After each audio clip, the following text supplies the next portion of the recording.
This is Talkative Karl here. We're back with another video. Last week we did a video about all my favorite Marvel characters. I mean, not Marvel characters, but Marvel superhero films. Today we'll be doing all my favorite DC films. So, without further ado, we'll be hopping in with the number one on the list. Well, not my top, but this is like in alphabetical order. So, my first favorite DC film, Aquaman. Man, Jason Momoa. Dude, I gotta say, now, personally, I really don't give a crap about the whole Zack Snyder DC Justice League thing. I understand his unfortunate circumstances that happened behind the scenes of making that film, so he didn't churn out the film that he actually wanted to do, or what in the case may be. But judging by the recent film still images and trailers and the Hallelujah theme song, blah blah blah blah blah, it looks like he's making a whole doggone new film technically, or at least he could with the money that they dragged in front of him to redo this thing, just to spark up interest in using the HBO Max app, which I have, but I use that for, you know, everything but that movie. But anyway, uh, the one of the things I actually did like about Zack Snyder's stuff is that he did give us great actors that portray these characters flawlessly. One being Jason Momoa as Aquaman, and uh, what was this director for Aquaman? Something Wan, James Wan, I think it was James Wan is his name. He captured, the whole underwater, sequence, the swimming, the marine life. It is just like it was just a phenomenal sight. Having Jason Momoa ride a freaking kaiju, pretty much. I'm like, how badass is that? And Jason Momoa is just a cool dude. I follow him on Instagram, and it's like he's just like an all around cool dude. And it's just like before then, he was just like Carl Drago from Game of Thrones. That's the first time I actually seen him in anything. What? Because that was the season I actually started watching Game of Thrones. Because I did not check out the first season. It didn't really gain that much buzz, or at least I did not care. But it was such a thing that it's like, okay, let's check out. And I was blown away. I think it was at least a couple of episodes before Jason Momoa was brought into his little episode and scenes with Khaleesi and everything like that. And this dude was like, holy crap, this is like a textbook definition of what a man would be in a lot of women's eyes. It's like this dude is like a man, like just man. Is and like, but he's just like a chill dude, you kind of got that chill vibes, like Keanu Reeves got those chill vibes. But yeah, I like Jason Momoa as Aquaman. I want to see more of him as Aquaman. But prior to him being cast, it's like Aquaman was just treated like a joke, and it's like people quickly turned around. It's like, no, this dude, you know, uh, it was during DC Rebirth comic issue that I started to like, because I never followed a lot of Aquaman stories, so I took the moment. Okay, DC Rebirth is when I jumping into Aquaman, and it was a nice jumping on point. And I do recommend that you read Aquaman DC Rebirth. It has some good stories. If you want to start off reading some Aquaman, I suggest start off reading DC Rebirth #1 and go from there. Uh, in recent stuff, it's a little hit and miss, But yeah, that's a good jumping on point with some good comic recommend. Just like a little recommendation if you want to read some Aquaman, definitely hop into DC Rebirth, and that's a good jumping on point. Anything prior to that, that's it's up to you if you want to like check out some older stuff. But yeah, Aquaman the movie is like a great film, and like I just could not recommend you checking this out. And if you're not a DC fan, uh, you might get a kick out of this. Batman and Robin. Now, this is obviously in the low totem pole of my favorite Batman films, but it's just that I was debating whether or not to even put this on this list. But Batman Forever is on this list. I'll get to the reason why in a minute, but it's just that despite uh despite the crap we give, like because prior to Zack Snyder's Justice League uh and BVS, we gave Batman and Robin like the worst DC film recommendation for the longest time. Like Schumacher uh was pretty much being told to make like a movie with action figures. It's not even like centered on anything like a very riveting story. And then they cast George Clooney as Batman. You know, at the time, like nobody wants to be involved in any kind of superhero related things because at the time it wasn't being taken seriously.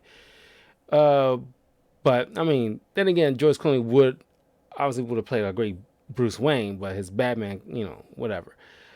But it did bring us some joy. We look back on it now as like, it's just like a fun, just like a fun watch. It's not something it's not riveting like The Dark Knight. It's just that Arnold Schwarzenegger as Mr. Freeze was like, I still kind of like it. I'm not going front like I'll watch Arnold Schwarzenegger as Mr. Freeze again. And the ice puns is dumb, but it's fun dumb. Who doesn't love a good pun every once in a while? Even a bad pun, people is like, it's fun. And it's just like, Chris O'Donnell still personally to me is my Robin. I thought he was like a great casting as Robin. And they're doing this DC multiversal thing now in the cinema, in the universe as a whole with that franchise now, after their little missteps leading up to a shared universe.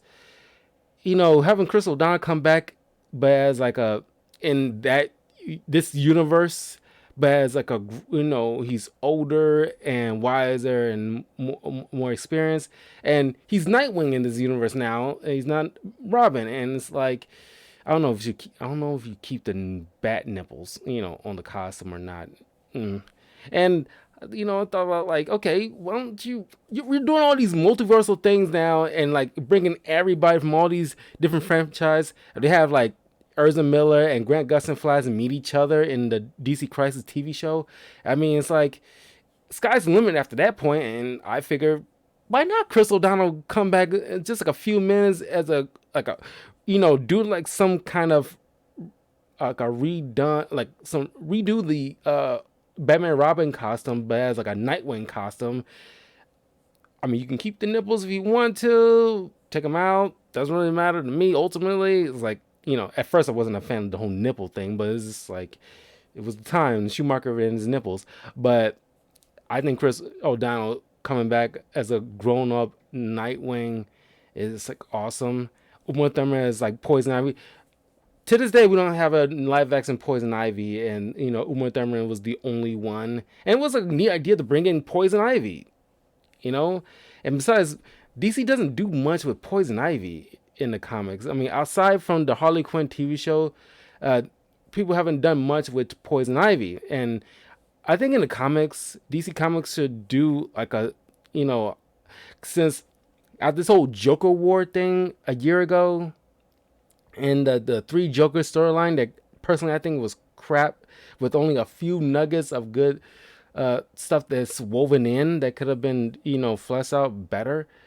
Uh, the thing that DC should, give like these other, Batman villains some moment to shine. Because like everybody coming in always got like a Joker story they want to tell. It's like, okay, DC should have like a mandate, okay, or at least tell anybody else who want to come in and do a Batman story, okay, I'm going to tell you this right now. We just have two huge Joker events, including the DC metal with like the Batman Who Laughs, because that's technically a Jokerized evil version of Batman, and it's like uh, everybody's exhausted with the whole Joker stuff. All right, we already had like a because yeah, like a Joker movie, a couple years prior to that. Okay, we exhausted the whole Joker stuff.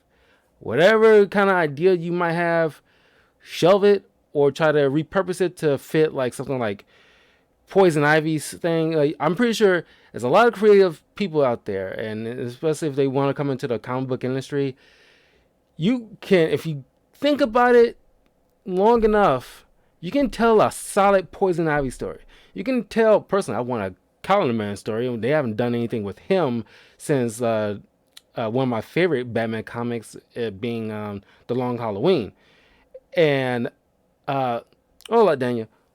And personally, I think a Poison Ivy centered comic book story, if put out, Tom King, or, any other, creative, like, writer behind DC company can make a solid Poison Ivy comic book, and like you can tell so much of Poison Ivy with the whole what's going on in like real life with the whole environment and being all over the place. You can't tell me you can't take that and apply it to Poison Ivy, who's like an eco terrorist. I mean, it's right there. But yeah, Batman Robin still gives me like fond memories of like the corniness of it. It's campy Batman. I think it's still, to this day, still like a solid watch, if you don't mind the campiness. I mean, it's still like far better than what Zack Snyder did with Batman, making him just like a murder. Technically, he still murders people. I mean, it's odd. It's like you got like a Batmobile is running over people in like the BVS, and it's a little odd to watch. And this is kind of like, on the other side of the spectrum. It's like very campy Batman, but it's still closer to what Batman is compared to what Zack Snyder has been doing. But it's my opinion. But yeah, Batman Run is still pretty solid.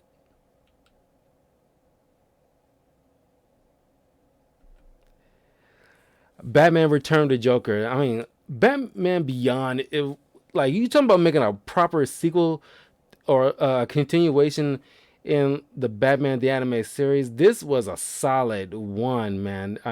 Batman Beyond, Terry McGinnis, me including everybody, want a live action Batman Beyond movie so bad. I mean, it doesn't have to be connected to any other previous Batman stuff. It can be on its own. And everybody want Michael Keaton to be the older Bruce Wayne. And like, I still maintain the idea that the voice actor for Terry McGinnis, forgot, he was on Boy Meets World. I'm blanking on his name. Will Friedle. Real Will Friedle. I mean, his voice still is either Ron Stoppable from Kim Possible or Terry McGinnis. It's just those two things that always stick out every time he talks.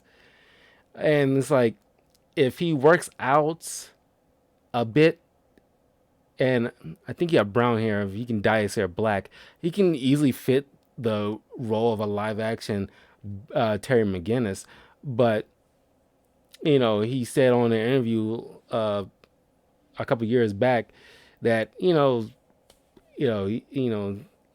appreciated the thought, but it's like let somebody else handle the live action kind of stuff. But he appreciated the idea of having like a live action Batman Beyond movie, and Return of the Joker was like a very nice, a very cool film, and it's like long, like a Batman Beyond episode in long form. and it's, the whole futuristic Gotham, and just the costume so iconic. I wear this every time I play. If you watch my walkthroughs of all my Arkham City, or not Arkham City, but it's like the Arkham game franchise. If you watch, all my playthrough of those is on my YouTube channel, Talkative Karl, same name. Uh, I usually stick with the Batman Beyond suit getting towards the end of the story of the campaign, because it's just so good looking, and it's like, I always wanted to end it on like a good note with like a good. They always make that costume look so good, and it's just like, especially in the Arkham Knight game, that costume looks phenomenal. But yeah, I want Batman Beyond game. I want a Batman Beyond live action movie. Uh, uh, yeah, the Arkham City suit's still solid too, because it makes it look more skin tight. But I think they kind of upped it to be more fit the motif of what, like, armorized Batman Beyond suit would be. I guess. I mean, it's hard to say. Uh, but yeah, the Return of Joker is pretty much just like the namesake is. Like, I'm not gonna spoil anything if you haven't seen most of these, but just the Joker came back somehow, and like, now Terry has to deal with one of Bruce Wayne's deadliest enemies that he has no experience dealing with, someone on this level of crazy, because he definitely is his own crazy. And by the way, Terry McGinnis has an awesome rose gallery in of himself. My personal favorite is still Ink, which is pretty much like black. I'm about to say Black Carnage, but that's Venom. But it's pretty much uh, like SB, like a cloak and dagger kind of villain with like symbiote powers, pretty much. But it's actually like if the symbiote suit didn't need a host, it's pretty much just on its own accord. But it's like a person amongst that ink. But that's my favorite Batman Beyond villain to this day. I love ink. Then powers. Uh, uh, then you got I forgot that it's like a hunter. He's pretty much like Craven the Hunter for Batman. I forgot his doggone name. He's bald, and he hunt Batman for sport, for a few episodes. But yeah, uh, but that's, they aren't the level crazy as the Joker is, and Terry will have to combat that because Bruce Wayne is not young anymore, and he can't deal with that anymore. So it's up to Terry to handle this. So that, you know, that is just in of itself is like a cool idea, and I love this film. I still have fond memories of this. I haven't watched it recently, but maybe one day I'll return to it. But it's just like, this is still just fine, just just not perfect. Every no movie's perfect, but this is like a very phenomenal film. Yeah, Batman Forever. Batman Forever is I still love Batman Forever.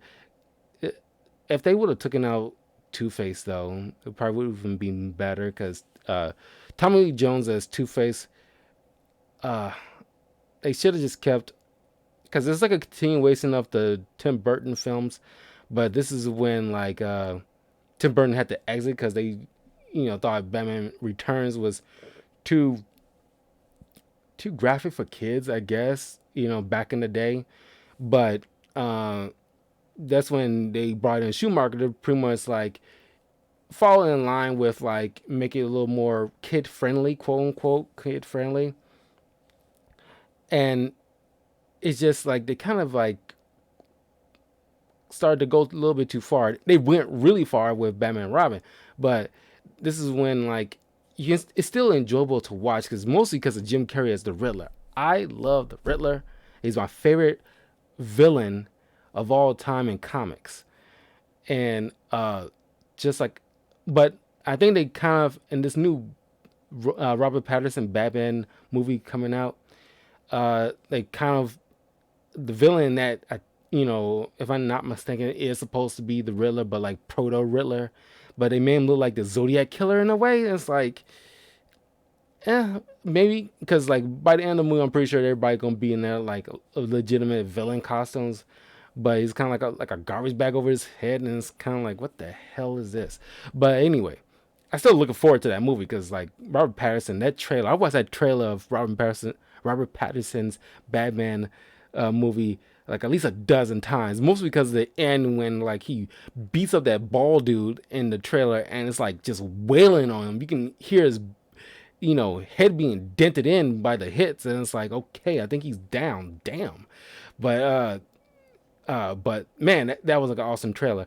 But yeah, the Riddler in this, Jim Carrey really made his character pop, and I still maintain that the Batman the Animated Series version of the Riddler is still my favorite, but this live action one is a good close second in my opinion. And you know, I wish they just kept it with just the Riddler by itself. But at the time, superhero movies has like a weird thing with having two villains per movie, and it was like the directors didn't know how to balance them out properly. Because I think the Dark Knight was the uh I wouldn't say it's the first one, but it's the only thing that's coming to my mind right now as far as like balancing out two villains properly. And no, matter of fact, the whole Nolan trilogy, you know, uh, Christopher Nolan, from my recollection, is the only one that actually balanced out two villains per movie very well. And it's like, but I think the way he did it that works so well is because he made one of them work on the bigger villain, and it flows more smoothly. And you introduce the bigger villain towards getting closer to the end of things. I think that's kind of how it works so well. But this one, I think it's just that what's went on behind the scenes of this movie. With if you heard like interviews with Jim Carrey about this movie, he mentioned how Tommy Lee Jones is like talking about he couldn't sanction Jim Carrey's buffoonery. But at the time, Jim Carrey was on. This is like a peak Jim Carrey. This is around the time when it was peak Jim Carrey. He was being cast in a lot of stuff, and I love Jim Carrey. He's my favorite actor of all time. Right below that would be like D.L. Hughley, who like I actually got the pleasure of meeting a couple years back in a comedy show in Chicago. And then right underneath him would be like my other favorite celebrity is Eminem, my favorite musical artist of all time. But Jim Carrey probably was not the issue. It was like it was Tommy Lee Jones because he was like such an actor, and it's kind of like you accepted the gig, man, and it's like I understand that to you it probably was like a paycheck at the time, but you had no reason to phone it in, and or at least you talking about you couldn't sanction his buffoonery, but you acted just much as a buffoon in a movie. Now, granted, I guess it was the director instructions, but uh, you cannot just like put it on Jim Carrey because what worked for Jim Carrey was his thing and would make it work, and you didn't have to do it that way, or at least not so much of his way, just to match his antics. Because that's what made him work. It doesn't work for what fits for Jim Carrey won't fit for Tommy Lee Jones. This is my opinion, but I still enjoyed this movie, and it's like, and the thing is, the Batman Forever and Batman and Robin, and to a lot of extent, the '89 Tim Burton Batman movies are still probably the most quotable movies. Uh, to this day. I mean, it's like freezing hell, Batman. Stay cool, board boy. And then you got like I still remember some of the riddles from this movie, and it's like uh, like you know, if you look at the numbers on my face, you won't find 13 anyplace. Uh, that kind of stuff, and it's just like this sticks out, and it's just the atmosphere of it, the whole neon lights is kind of like Schumacher built a solid atmosphere of this movie, and it's like I enjoyed it to this day. So Batman Forever is still like a highly recommended thing. It's just like if you ask anybody who's like especially like a DC fan or even just like a Batman fan, they still put this very high on the list of like recommended. That's not a word. But just a movie that you definitely have to watch. It's just the sheer fun of it. Batman Ninja. I only seen this once, but I still enjoyed it. It's pretty much like Batman and his team transported back into medieval Japan to stop. I'm pretty sure it's either Joker or Gorilla Grodd, but it's just like a few of his villains, like well, Catwoman's part of his entourage. She's in there too, but Deathstroke, uh, uh, uh, Gorilla Grodd, and the Joker as like the three main bad guys. I think the Penguin's in here too, but I can't recall. Oh yeah, yeah. It's pretty much Ghost of Tsushima with Batman, but it's just like he doesn't kill, but he still.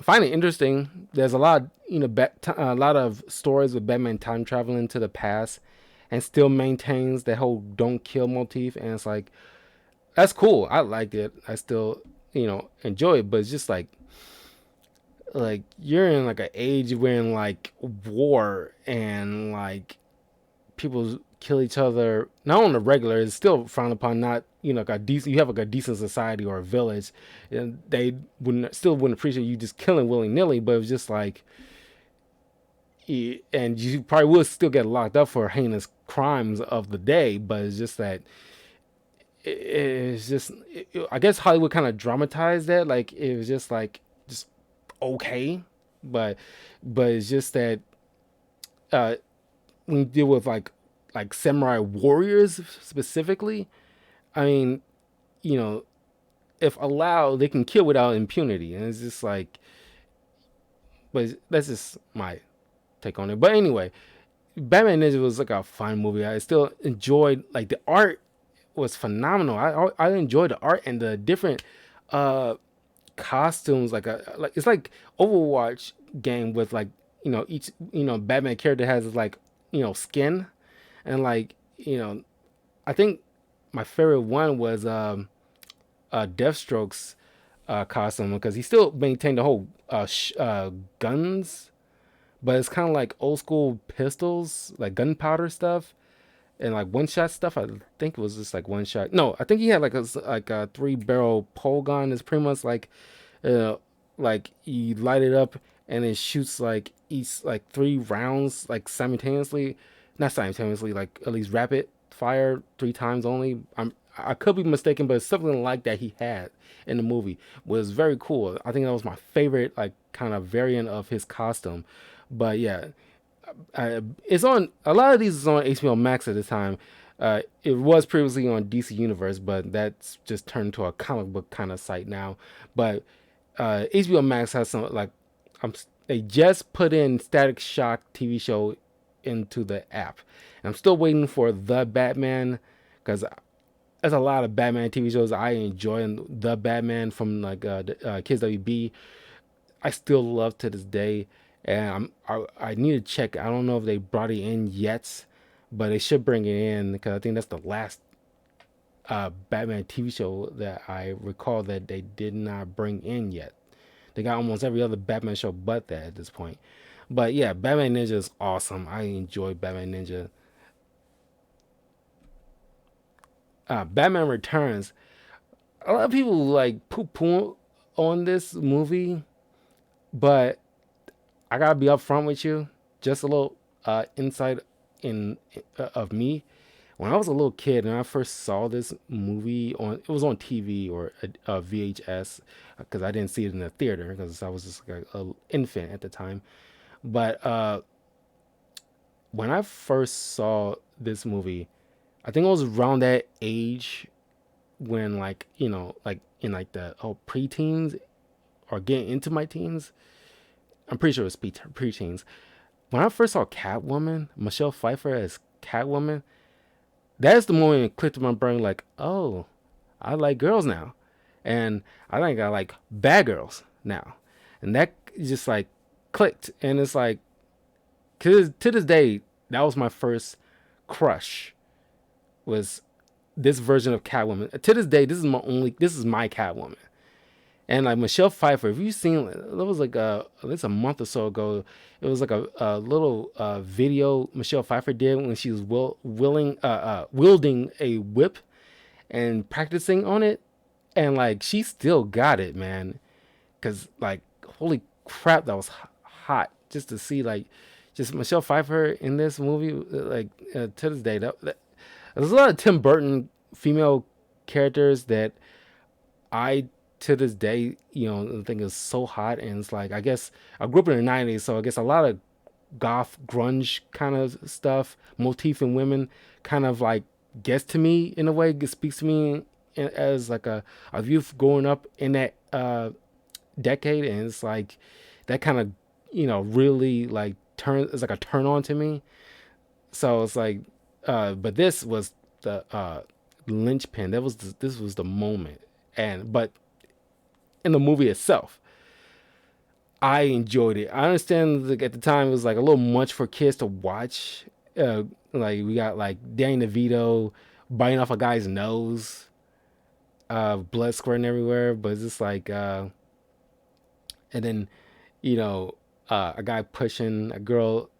At least a couple of times this girl been pushed off a building, and it's a little intense for kids, I guess, back in the day. If they uh, they, I guess, mothers at the time. It's kind of like with the Mortal Kombat movie at the time in the '90s when we were kids. Our mothers, because mothers were really up in arms when it comes to certain things that they did not want us to watch.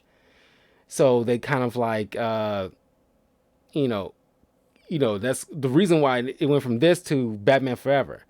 The pendulum swung the other direction, too far in the other direction. But I still maintain that I love this film. I love the hell out of this film. Easily, I think it's like a great sequel to Batman '89 movie, and Danny DeVito as the Penguin was like a top notch casting, because his short stature, like he made him fit the whole Penguin motif perfectly. It was like a perfect like you seen the Penguin like comics and the TV show, and you look at Danny DeVito, and it's like as a matter of fact, I think it was like the Batman the Animated Series got their Penguin based off of this movie, because it was right. I'm not sure if the Batman the Animated Series started right after Batman Returns or right after the first Batman movie, but it was something there where it's like I'm pretty sure one or the other got the idea of how to design the Penguin off of one another, or at least one copy off the other, because I cannot remember which one came out of which time. It's so close together, it's hard to say. But yeah, this movie is solid, man. And Batman and Christmas fit so well together. The snowy landscape of Gotham City, because because I probably want to go over, make a video some point down the line about like a lot of my favorite comics that I've read. But I want to mention this now just in case it doesn't work out that way, or wherever the case may be might come up. But my favorite Batman comics to this day that I enjoy was Batman The Long Halloween, Batman Ego. There's Batman Noel, pretty much like a Christmas Carol with Batman as like a Scrooge type of person, which has like a snowy landscape down, that gets me. This gets me remembering about. Yeah, and Batman Year One is another great one.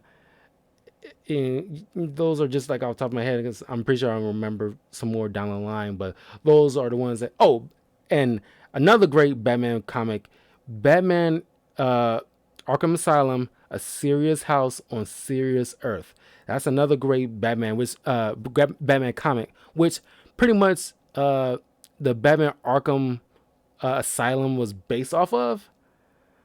And just like how like The Long Halloween was pretty much what Christopher Nolan used for his idea, at least part of his idea for making the Dark Knight uh, movie. So yeah, this movie is like a rock solid film.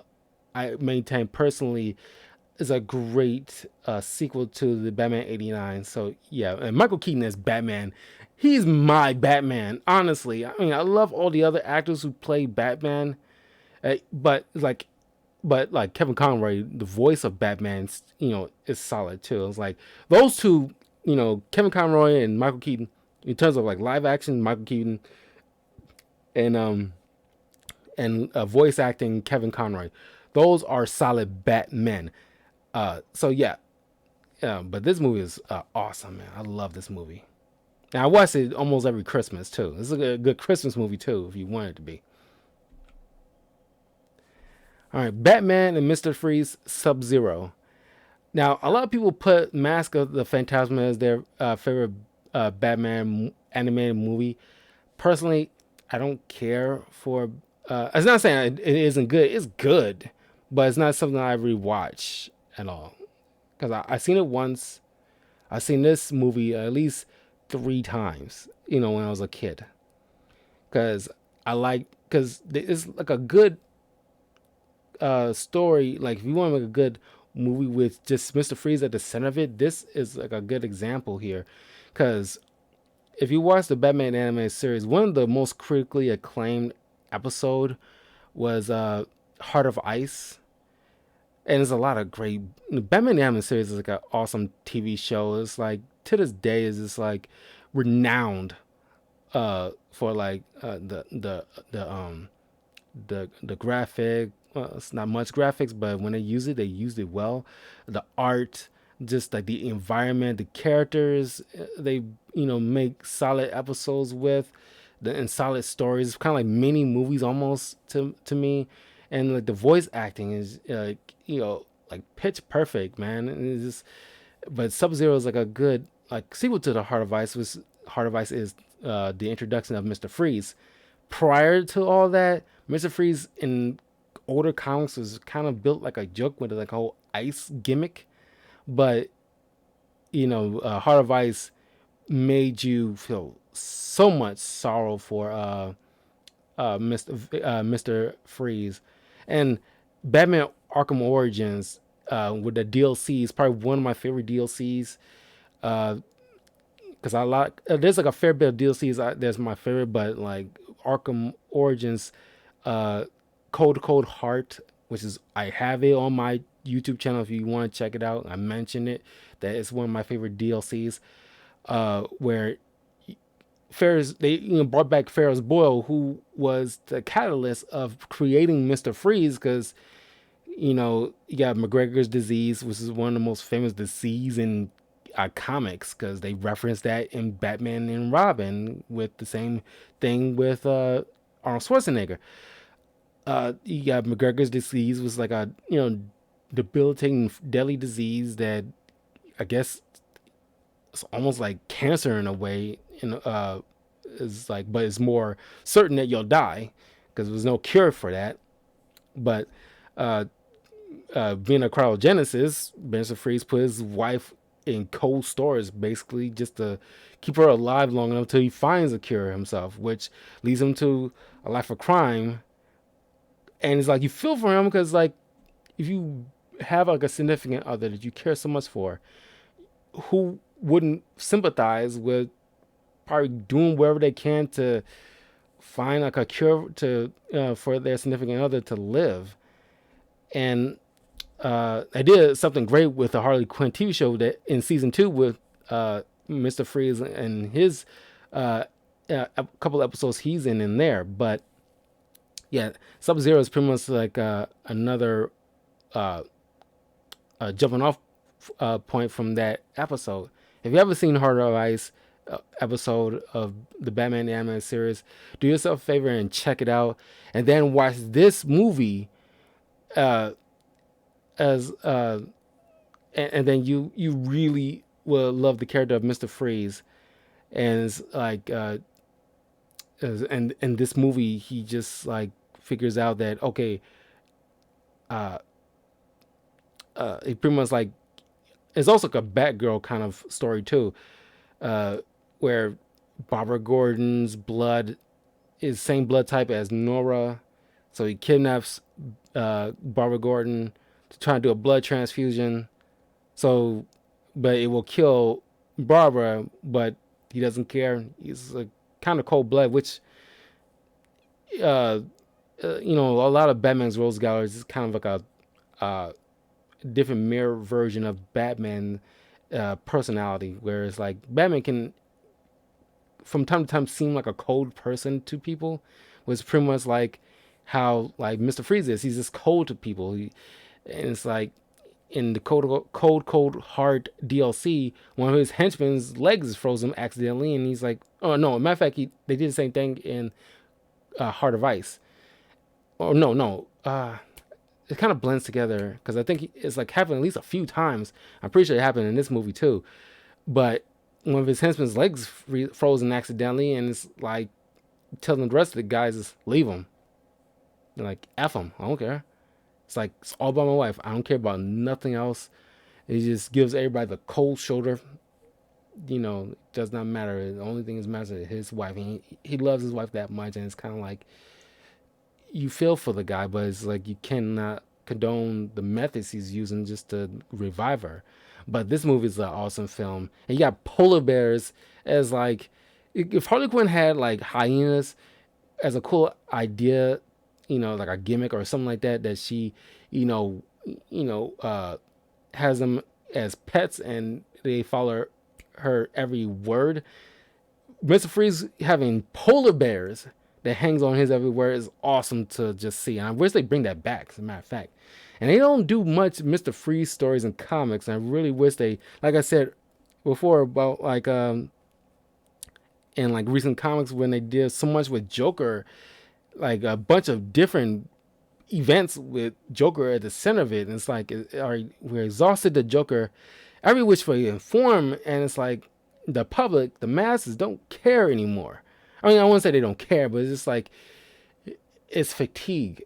It's like more villains to Batman rather than just the Joker. Joker is not the only villain to Batman, and like you can tell solid stories with Riddler, Calendar Man. Give all these lesser known Batman villains, not lesser known for the most part, but just if you have an idea for a story, apply that to some other villain that isn't the Joker. Or at least you could. You're creatives. You are writers. I'm pretty sure if you put some thought into it. I know, it's like a dream come true from a lot of people who wants to do a solid Joker story. But if you pay attention, if you love comics as much as we do, you can understand that, I don't think nobody wants to see another whole Joker event after we just had another one just like a year ago. And it's like, give the Joker a break for a few years and then you can return to the Joker. But just give these other villains their moment to shine. I mean, I'm pretty sure you can tell solid Mr. Freeze stories or Poison Ivy or Riddler, Calendar Man, Firefly, Man-Bat. There's Batmite. It's literally, at least over not 2 dozen. I don't think it's 2 dozen, but it's like a plethora of Batman villains that has nothing to do with Joker. Leave Joker alone. You got other toys to play with to choose from, But Batman Sub-Zero is a solid film, anime film. Not high on a lot of people's lists, but because a lot of people want to put Phantasm on the above as like their favorite Batman animated movie, but not me. I don't really care about Massive Phantasm like that. It's solid, but it's not my favorite.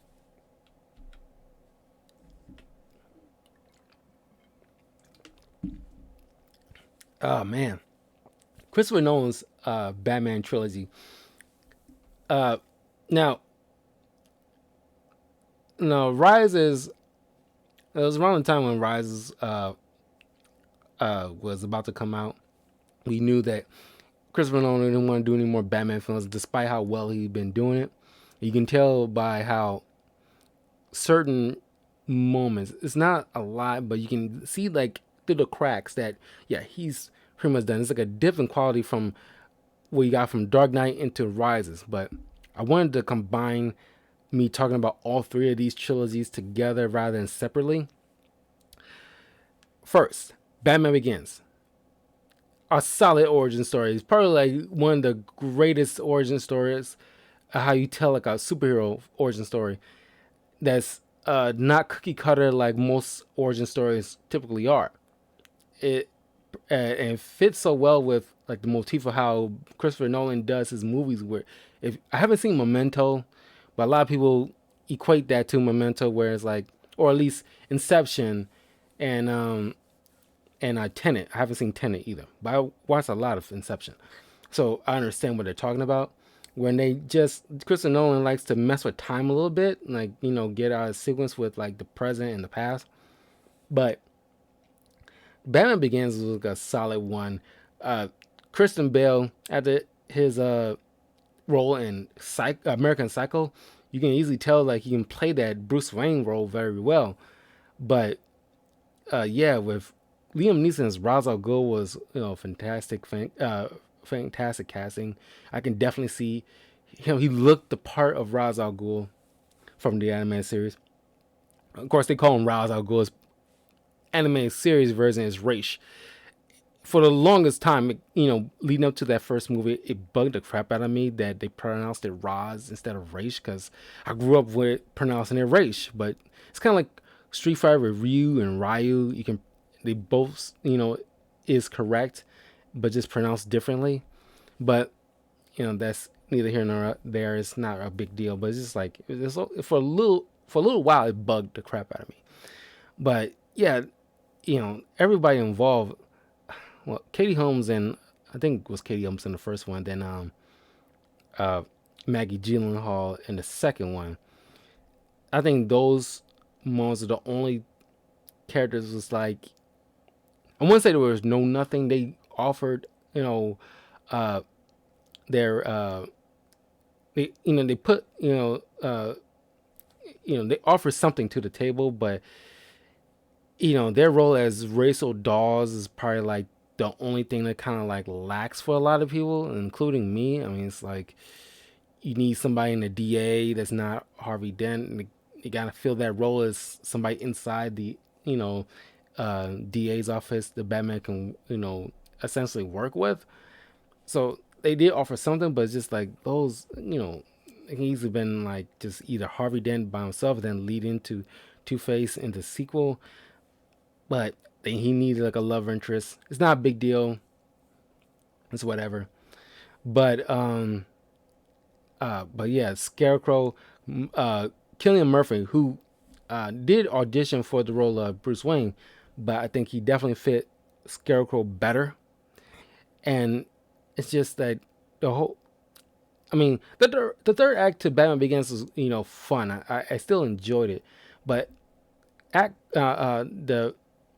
the first and second act of this movie was probably my favorite ones, and it's like leading into the third act, it's like I wouldn't say it's subpar. It's still fun, but it's just like it didn't give that same oomph to it as the first two acts did to me, because I enjoyed this movie just because of the first two acts, and it's just that just seeing you rarely see like no, scratch that, you don't see any live action version of Bruce Wayne training to be Batman. You never see that before, and this kind of brought that subject to life. Oh, Christian Bale's your Batman. Yeah, he's a solid. It's a lot of solid Batman. It's just like Michael Keaton was my first, so it's like, that was my Batman. But Christian Bale was like did a phenomenal job. He got tired of playing the role as Batman after the third one too, and I'm glad they at least all came back. The main roster of the cast came back to do the final thing, just to do a final wrap up. I'm glad nobody bowed out after the second one, but yeah, Batman Begins was a great. I kind of wish a lot of other superhero movies, even in the MCU, take a page out of this origin story and just like not do the exact same thing, but just like just do something to tweak it just to make it interesting, not like any cookie cutter thing. Because a lot of people kind of poo pooed Doctor Strange's origin movie because it's kind of cookie cutter to Iron Man's, and it's like I can see. I mean, I still enjoyed it, but I can see what people are talking about. How it's like it's pretty much following like beat for beat so far as like how origin stories typically go, and I kind of agree that if you're making an origin story for a superhero, you gotta do something that kind of stands it apart from any other cookie cutter origin story. Make it unique, and this one definitely was unique. And uh, just just to see just Bruce Wayne being Batman, uh, it's just becoming Batman is just awesome. And you talking about quotable movies? The Dark Knight Trilogy is probably the most quotable films uh, out of like it is like a there's still a plethora. If you like a movie buff, there's probably like a plethora of movies that you can easily quote.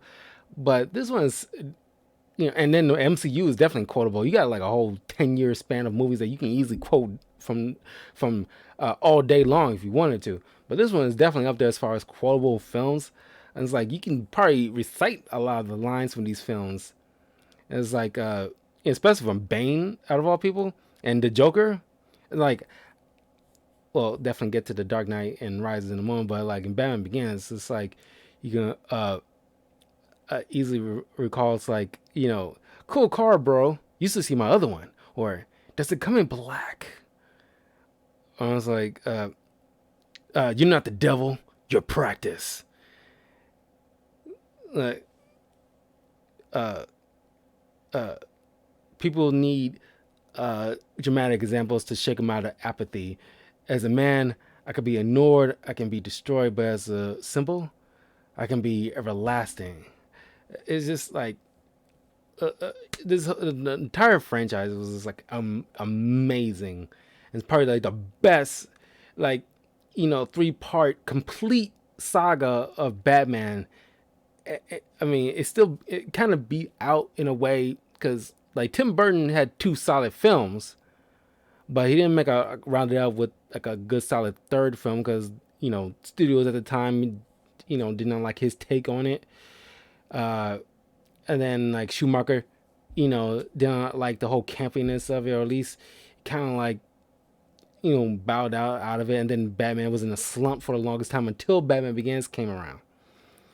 Uh, but yeah, I kind of hope Matt Reeves' Batman with Robert Pattinson have like a good solid 3-part arc, but maybe with the whole DC multiversal thing, he can be like because like Ben Affleck as Batman was awesome too, but he kind of bowed out of it, which is kind of sucks because he fit the mold perfectly. But I think Matt Reeves, Robert Pattinson Batman should be able to fit that mold if they decide to bring that into the whole DC multiverse film franchise. So he can easily be like the Iron Man of of this multiverse of movie, and have 3 good single Batman arcs. Yeah, he's a hero that Gotham deserves, but not the one it needs right now. So we'll hunt him. Yeah, that's a solid line right there too. We'll get to we're getting to the Dark Knight right now. You talking about like this movie is probably like easily everybody's favorite Batman film of all time. I mean, and it's mostly because it's not even because of Christian Bale to a lesser extent, like at least second to Heath Ledger. Heath Ledger make this movie. This is like it wasn't technically his final role, but because I think the like Imaginarium of Dr. Parnassus was technically his final role before he died, but to this day, is like he took what Jack Nicholson did in the Joker role and upped it to like a unprecedented level where it's probably hard to reach. And it's like Jared Leto's like version. Like I don't really care for Jared Leto's version. I seen like the recent updated version of his Joker role. It's pretty much just looking like Joaquin Phoenix's version. And it's just like, I I'll see it. I'll probably wait for word of mouth before I jump in to watch like that 4 hour Justice League cut, because I'll probably still watch it, but it's a whole thing. I ultimately, personally, I do not care about Zack Snyder's version of the Justice League. It's very cynical superhero stuff. I don't like cynical superheroes unless they're built or in their origin to be a cynical motif or ideals or their background. But his like he's trying to fit like Watchmen into the DC universe, where it's like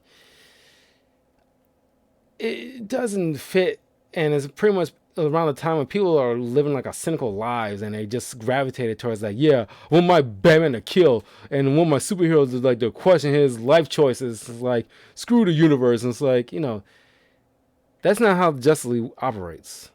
And like, I expect the Justice League to operate like the Justice League Unlimited, or the Justice League TV show, the animated series, where they did the Justice League so perfectly, where it's like right in the middle, where it's like it still shows the hopefulness, which is like what you want them to do, like do all the right things, inspire people, but it doesn't shy away from some of the downer moments here and there. And it's like it blended both so well, so seamlessly, and it kind of like Zack Snyder kind of went too far on one direction, and it bugs me personally. And it's like right now we're just like gonna watch it just to see his little take, and he's not gonna do any more of these things, thank God. But it's just like, it's not nothing against him. I'm pretty sure he's like a decent guy. It's just that it's just like a weird take, man. But anyway, The Dark Knight, I'm talking about like a perfect sequel. Like, people talk about the opening to this movie a lot with the whole bank robbery, but my favorite opening was when he walked into the room full of those mobsters, and like the first thing you hear was his laughter. It's more like a sarcastic kind of laugh, and like his dialogue in that room was phenomenal. Like, I probably quote that probably the most out of any. That's my favorite line out of the whole entire movie, which is like, let's wind these clocks back a year. These cops and lawyers wouldn't dare cross any of you. I mean, what happened? Did your balls drop off? I know why you choose to have this group therapy sections. I know why you're afraid to go out at night. The Batman. See, Batman showed Gotham your true colors, unfortunately. And Dent, he's just the beginning. And so far as the TV's so-called plan, Batman has no jurisdictions. He'll find them and make them squeal. I recognize the squealers when I see them.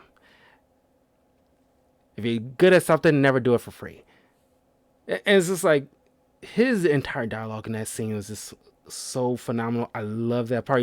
That's probably something I easily recall the dialogue in its almost in its entirety, because like that begins the entire film for me. That movie, from that scene going forward, starts that movie for me.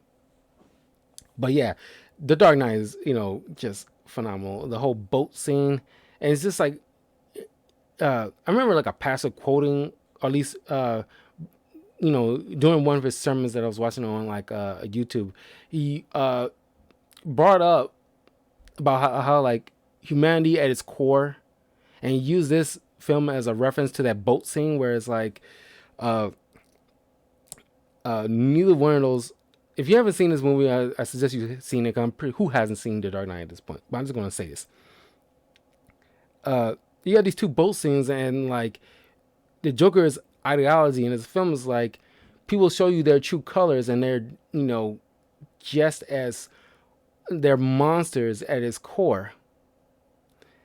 And if you take off that mask, and you'll see their true colors, the whole facade of like how they portray themselves in society, and it's just like, is a bad joke. And the whole boat scene where like, yeah, a boat full of criminals and a boat full of civilians, each with bombs in their thing, but each other has each other detonators.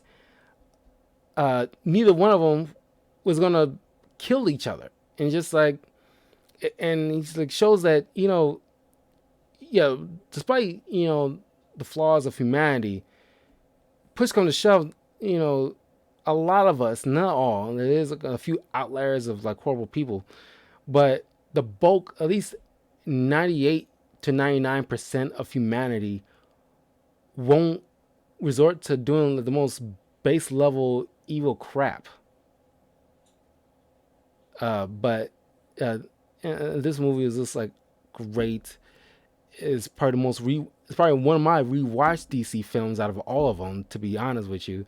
But I think I would usually, if I watch The Dark Knight, I usually watch the whole entire trilogy back to back just to get like a whole complete picture of the saga.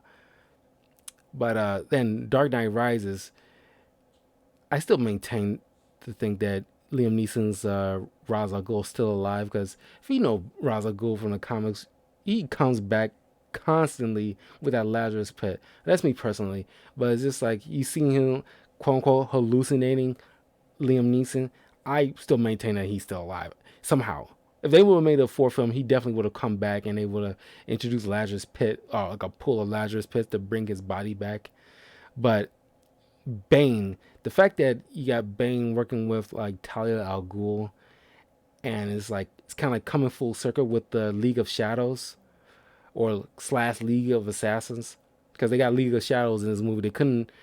The studios didn't want to use assassins in their movies, so they repurposed it to say the League of Shadows, but it's League of Assassins. But it's a nice full circle where they actually kind of sort of accomplished what Ra's al Ghul attempted to do in the first film, which bring Gotham to his knees and almost completely destroy it. But Bane is probably like Bane instead of as like one of those uh, branched off members of the league that was goes too far even for Ra's al Ghul, which says something. And I still wish they would have used like the whole Venom thing, but it's more so like some kind of respirator thing. But he's just like a very strong dude with like very uh, skillful moves. Uh, that can easily match up with Roz and Batman. But Bane's probably do have the most quotable lines in this entire film. I bet you the most that you remember out of this third film is Bane. Like, I'm pretty sure if you ask a lot of people what they remember most about The Dark Knight Rises, it's a lot of Bane moments. And and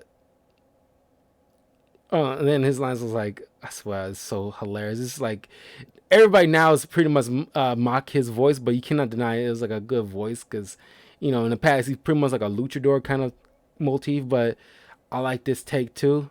And in the Harley Quinn TV show, they kind of blended the two together. And with that voice, it's funny, but it's cool. I like it, and I really wish they keep it up. Like, I hope they don't discontinue that kind of voice, because it's iconic at this point. Oh, you think darkness is your ally? But I was born in it. You're merely the dark of the darkness. Like, that is... I love Bane. It's probably at least second behind Heath Ledger's Joker, and it's just like, Christopher Nolan knocked it out of the park with these three films. Is only a slight dip in quality in the third one, but you can tell that he didn't want to make any more after this one. They want to make his final. But yeah, the Dark Knight trilogy is phenomenal. I love this trilogy. Probably easily one of the best ones.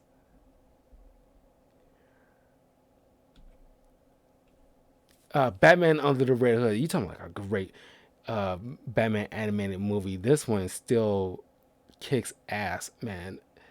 And I still maintain that Jensen Ackles, who's known to be like Dean Winchester in the Supernatural TV show, which is one of my favorite TV shows that I watched. It ended last year, but if they were to make a live action Red Hood character, Jensen Ackles, he's a well fit guy, but he can easily play a live action Red Hood because his voice. If I hear Red Hood, he did the job so well in this movie. Every time I hear or at least read a comic book with Red Hood in it, I hear Jensen Ackles in my ear when I'm reading the words, because this movie, and it really speaks to what Batman is as a character. Is why I love Batman. Spider-Man is my favorite, but Batman is easily in the top 10, or at least top 6 for me as far as like favorite superheroes. But it's just like my favorite scene out of this entire movie is pretty much the ending, where it's just like when Red Hood's trying to convince Batman just to kill the Joker, just end this man's life. He is not redeemable by any stretch of imagination. I'm not talking about Riddler or Dent. I'm talking about just him. Just kill him for kill him for killing me. And it's like, no, that'd be too damn easy. You didn't think I thought about that not once, just to inflict all the suffering that he inflicted on so many others, and just finally end him? And the Joker chimes in like, "Oh, you do think of me." It's like, shut up. And then it's just like, it's too damn easy, because like I do not want to, and it speaks to a lot of what people should think about a lot of times. Is like I do not want to cross that line where I take another person's life, no matter how vile the other person is. And then of course, you cut out the whole situation with like military and all that other stuff. But it's just like your average person. So if you love Batman, you should understand the fact that like the whole "don't kill" motif, and pretty much we got that idea from the comics, of course, but also from the animated series. Is just like Batman doesn't take a life no matter what, because like he doesn't want to be that same guy that killed his family to another person. He refused to be that person, and it's just like, and that spoke so much. And it's like, that's fucking Batman. That is Batman to his core. Like like behind all the gadgets and stuff, he's just like an awesome human being, despite his gruff, outer shell.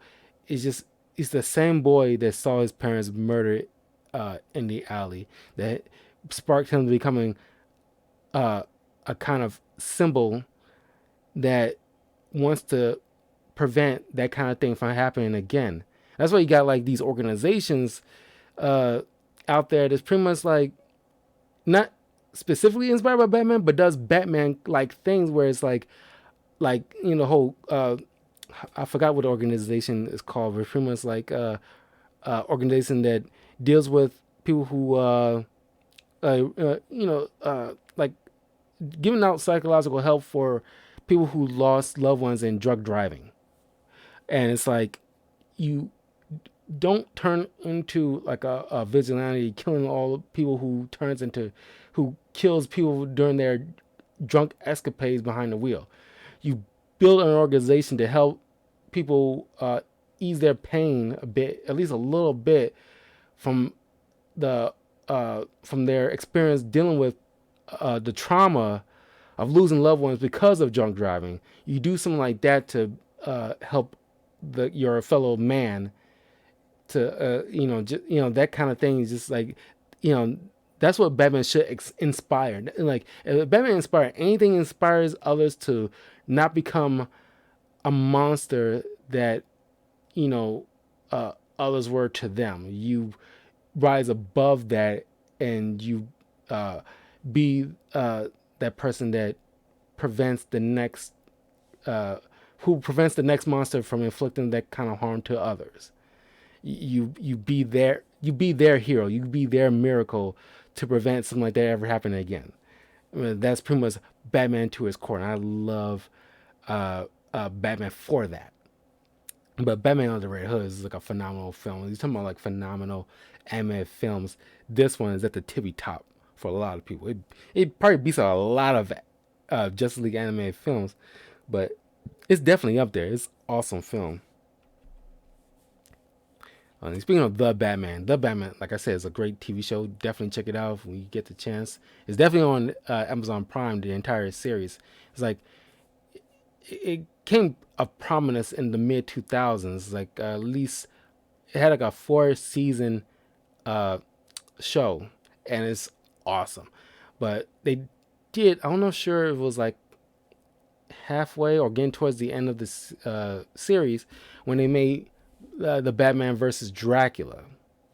Now, a lot of comics and a lot of reviewers equate like the whole idea that Batman's the modern day kind of Dracula kind of which is kind of like another mirror version of Batman in a way, because you can easily have Dracula to be Batman's villains, at least one of his villains in the DC universe. Is that uh, you got this creature of the night who pretty much, you know, well, as a whole, Dracula. I mentioned this before in my reviews about my favorite non-superhero films when I brought up about Dracula Untold. Dracula or Vlad the Impaler in history books pretty much inspired the whole idea of not only vampires, but in a way, he did inspire Batman in a lot of ways, because Bruce Wayne is ultimately a creature of the night, that he comes out only at night to inflict fear upon, like, bad guys, but he inflicts fear in the same way Dracula inflicts fear onto others. Batman's just more focused on bad guys, rather Dracula's focusing on the just a whole plethora of people. But when Batman having to trying to fight a supernatural creature that's Batman, of course, he's Olympic level athlete, probably at least on the level peak human performance. But even still, vampires, especially Dracula, are still a few times more faster than that, bare minimum. But you talking about the king of all vampires, when they first meet up and he had to fight, he was wildly, outclassed, and just getting his bell rung, just being slammed against chimneys and stuff like that on rooftops, with a opponent who's not as fast as Superman, but definitely like faster than and he's definitely no Flash or Superman, but he's definitely much faster than the eye can track. And the fact that Bruce Wayne, not only in this movie for some reason, and that's one of the things that people like probably trip on, found like a cure for vampirism. Just kind of like the whole first Blade movie found like some kind of, well, no, they didn't find a cure to vampirism. They found like a different serum source for Blade. But this one, Batman, in like just a couple of nights, figured out the cure for vampirism to cure people who were infected by Dracula. But that's probably one caveat that's kind of easy, but people kind of, some people don't like it, but some people just chalk it up to like, well, he's Batman. Of course he figured it out. But that's not an answer to a lot of people. I mean, to me especially, it's like, that's not an answer. You can't just, wave your hand and say, oh, he's Batman. He did it. He just knows how to do it. That's not an answer. Of course they show him doing some sciencey stuff, but it's like, that's not an answer. It shouldn't be no, simple cure in a couple of nights of vampirism, no matter how smart you are. It might take a bare minimum of a year for Batman to figure out vampirism and cure for that. He figured out in a couple of days. But it's a movie. It's only an hour and a half or so long. Gotta speed these up and try to find out a quick solve here. But anyway, this is like an awesome film. I enjoyed it as a kid. It was on Toonami back when it was like, on Saturday night. I remember watching this on Toonami, and it was like awesome stuff. But yeah, it was a little more intense, slightly, not that much, because it was on Toonami. They can easily get away with certain things they could not do on Kids WB in Saturday mornings. But this is an awesome film, and like, I do also highly still recommend you watch The Batman. It's a great take on Batman, and also it was the only one where he actually got like you know how like you got those police responding to radios kind of thing where it's like letting you know what's going on. There's like a robbery in progress kind of this situation. Every time like a police officer gets something like that, a call like that in the show, Batman has what's called the Bat Wave when it goes like brrr, brrr, brrr. It doesn't sound like that, but get the idea. It goes off with like a highlighted bat signal on his computer, which I wish they kind of incorporate that into the comics. It's like the Batwave is awesome, and it's like I wish they bring that back. But yeah, it's a great show, great film. Check it out. All right, Batman Assault on Arkham. I enjoy it, but it's not high on my favorite. But I still remember enjoying it. I watched it at least. I know I watched it once, but I'm not sure if I ever watched it a second time. But I remember this being a solid movie because this is right at either right into running parallel with the Suicide Squad movie or just before the Suicide Squad movie. It was right around that same time frame when this movie came out. So it was really riding high on the whole Suicide Squad thing. So it was like I guess around that time, if you wanted to see like what was the Suicide Squad about, and this was like a quick way into understanding what the Suicide Squad is for a lot of people who are not familiar with like that super villain. It's a super villain team, but utilized for good by a government agency, Task Force X, but more specifically led by Amanda Waller. This usually in the New 52, she was depicted as a skinny, well-fit woman, but typically, if you're a DC fan, you know Amanda Waller is more so heavy-set kind of woman. But they trying to split recent comics. They kind of like a mix between the two, where she's not uh, obese, but she's not crazy skinny. Because Amanda Waters has some thickness to her, but she's not obese. But she's still got to be at least have some curves to her, and she's like a decently sized BBW.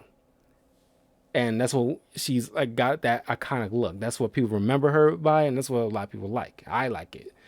So it was jarring in back in the New 52 comic age was probably like the most horrid time when it comes to DC comics when they're trying to reboot everything into few issues with like it was like a whole thing. It was crap. Don't waste your time with a lot of those DC New 52 comics.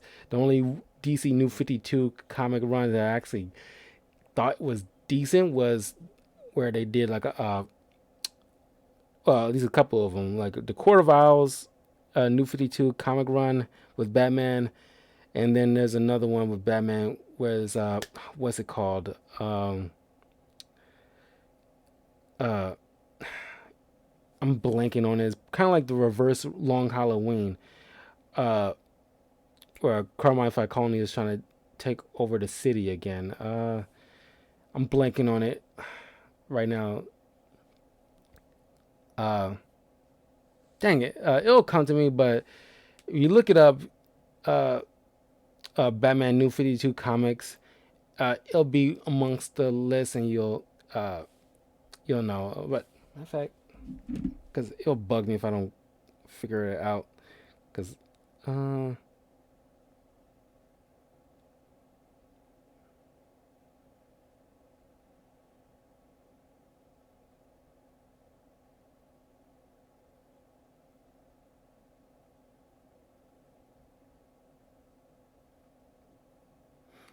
hold on a second.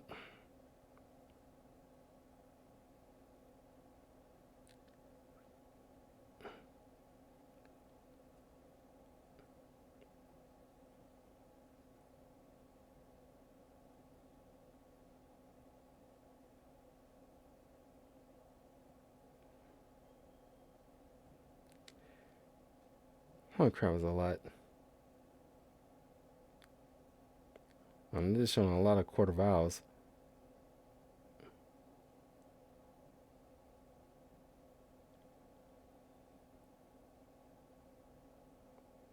The Eternal. There you go. Yeah, I found it. Sorry. Batman Eternal. Can't figure out that one single word. It's Batman Eternal, and the Court of Owls is the only good DC New 52 comic runs. Is actually pretty solid, and of course, it's Batman. But everything else is kind of like it's bad. It's bad. But those are the only two that I actually think is pretty solid Batman comics. And like I do put it on my list of like good Batman comics that I enjoyed. Uh, but yeah, Batman Assault on Arkham is pretty much like just uh, I like their version of this version of Deadshot, but of course this is I think it was before when like they tried to like make Deadshot more looking like Will Smith. Not that Will Smith did a bad job. It was just that you know Deadshot is white, but it kind of slowly kind of transitioned him. Each interpretation of uh, Deadshot in like uh, in these anime movies, they slowly because right here he kind of looked Mexican in a way with the whole mustache and sort of gold teeth thing, and his skin tone was a little slightly darker in shade, a little browner. And then I think there's like another one where he's full on. I think it was in a. I don't think it's a comic, but there is definitely another anime thing where he looks a little more like Will Smith, and it's like it's not a big deal, but I don't think it was necessary. But I guess they're trying to make sure that it lines up with how like the movie version is doing things. But this one has King Shark. At least I think it's King Shark in this, because King Shark's definitely getting a lot of love right now since like the Flash TV show that had a couple of episodes with King Shark being utilized or CG version. But I think the Harley Quinn TV show did King Shark a little bit better uh, with like I forgot the comedian's name who's doing his voice in the show, but Ron Functions. He does a great King Shark. I love his interpretation of King Shark. Uh, it's just it's just, but there was like a last DC film in this. I keep bumping against my mic. Uh, in this universe, or at least this depiction of the DC heroes, uh, ended after like the Dark Side War, Justice League Dark Side War anime movie. That movie was intense. It's an anime movie that came out like early last year. It was a little more intense than I anticipated. I knew they were gonna have some darker elements, and then gonna reboot the entire DC anime movie franchise after that moment to just maintain like a course correct kind of situation. Because I think they was in the whole vein of new 52-ness of it currently at this moment in time of this movie. That was in that same vein. But in that movie, they had King Shark just say, King Shark is a shark. That's all he said, kind of situation. And he's trying to do the I Am Groot thing. And people thought that was clever and funny. I did not really care for it personally. But yeah, King Shark was definitely getting a lot of love. And it's mostly because of the Harley Quinn TV show, honestly. But it was the start was from the Flash TV show. But yeah, they got this film is pretty solid, but yeah, it's it's a nice Suicide Squad movie. They kind of added in Batman in a way, but I don't know. It's pick your, I don't want to say pick your poison, but it's kind of up to you whether you enjoyed having Batman involved in something that's supposed to be just a Suicide Squad movie. They could have, because it's called Assault on Arkham. They had to go to Arkham, of course, but of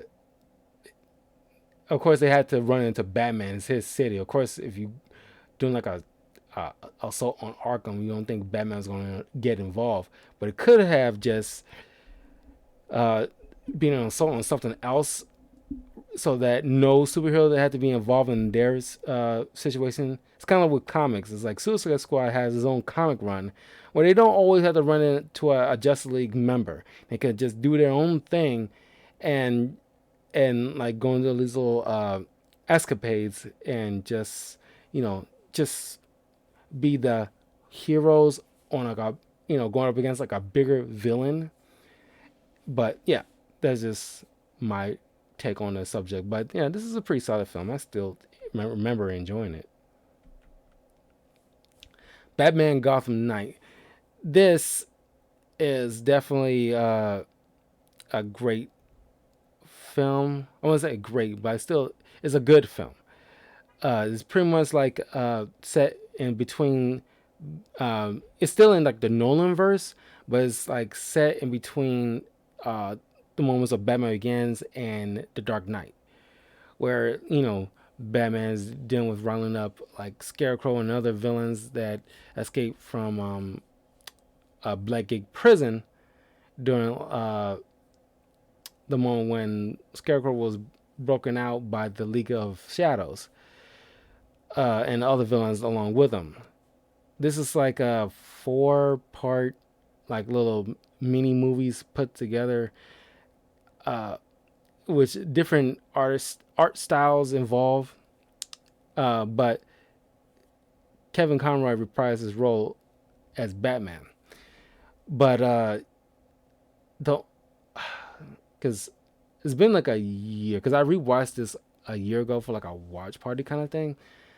But I remember this one, like a little snippet from this 4 arc thing in this movie that I probably like the least. A lot of people very much like the least out of this 4-part kind of mini movie thing in this entire film. Is this when like you got kids talking? Yeah, right. You like that with the kids talking about their interpretation of how like they saw Batman taking down this bad guy. I don't care for it. It's like you're wasting like film, not film, but it's like you wasting so much scenes with just kids and their warped, stupid kid minds interpreting Batman coming down and stopping this a hooded burglar, and what have you. One kid's talking about he looked like pretty much like an Iron Man like character, and then another kid looking like he's saying like he's just a shadow creature, and it's just like, what? You mean to tell me you can't? Your teenage minds, you're not even. If it was, it would be a different story if it was like a kid in his age like 5 to 10, depicting this kind of thing, because they're little kids, and of course their minds are trying to understand certain things what they are interpreting. So of course one kid would think he's some kind of Iron Man like character, but these are teenagers who are old enough to know what they're seeing, and they should not be given 3 or 4 different interpretations of what they're looking at. It's all the same crap, and it's like this is like a Batman, obviously a guy in a costume, obviously, but like doing awesome stuff and trying to take down like a burglar. You should not be looking at. I mean, and this mostly what they're telling these stories is with like in the dead of light. So you got a good look there's like a guy in a costume doing awesome stuff, taking down a bad guy. The whole creature thing, from one of the kids' interpretation, I would buy that more if it was dead of night and they couldn't barely see it, and they might look like a creature attacking a burglar at a dead of night. That I can easily say, okay, I can let that part slide. But this is the day of night. Each one of these kids telling this story. It's a day of night. Day of night. This is the daytime we're talking about. You get a clear idea this is not a creature or a man in a robot suit. So it makes no sense. It's stupid. I'm sorry. I mean, you might like it, but I think this is ridiculous. But the other stuff is a little more interesting. But my favorite ones when he's like dealing with Deadshot, when like he have to deal with like assassinations, and when his discussion with Alfred about his concept of guns is like, when in the Wayne Mansion, he's sitting there, got his table with all these different weapons, and Alfred said, like, I'm surprised you still got these in here. I thought, given what, your tragedy, you would have gotten rid of these a long time ago. He's like, I don't wield guns, but even I can understand the appreciation of them. So that kind of like runs parallel with like, having, because I'm pretty sure Deadshot is a Batman villain. I'm pretty sure Deadshot is a not Flash villain, but I can't recall because I'm pretty sure Deathstroke would have been a different Justice League member villain. But I guess he fits well with being like a Batman villain too, because he did show up a couple of times in different Arkham video games. So I guess he can easily be a Batman villain. But yeah, you got like a guy who uses guns a lot going against a guy who doesn't use guns and have a tragedy set because of a gun. So, that's probably my favorite part to this film, like when he go against Deathstroke.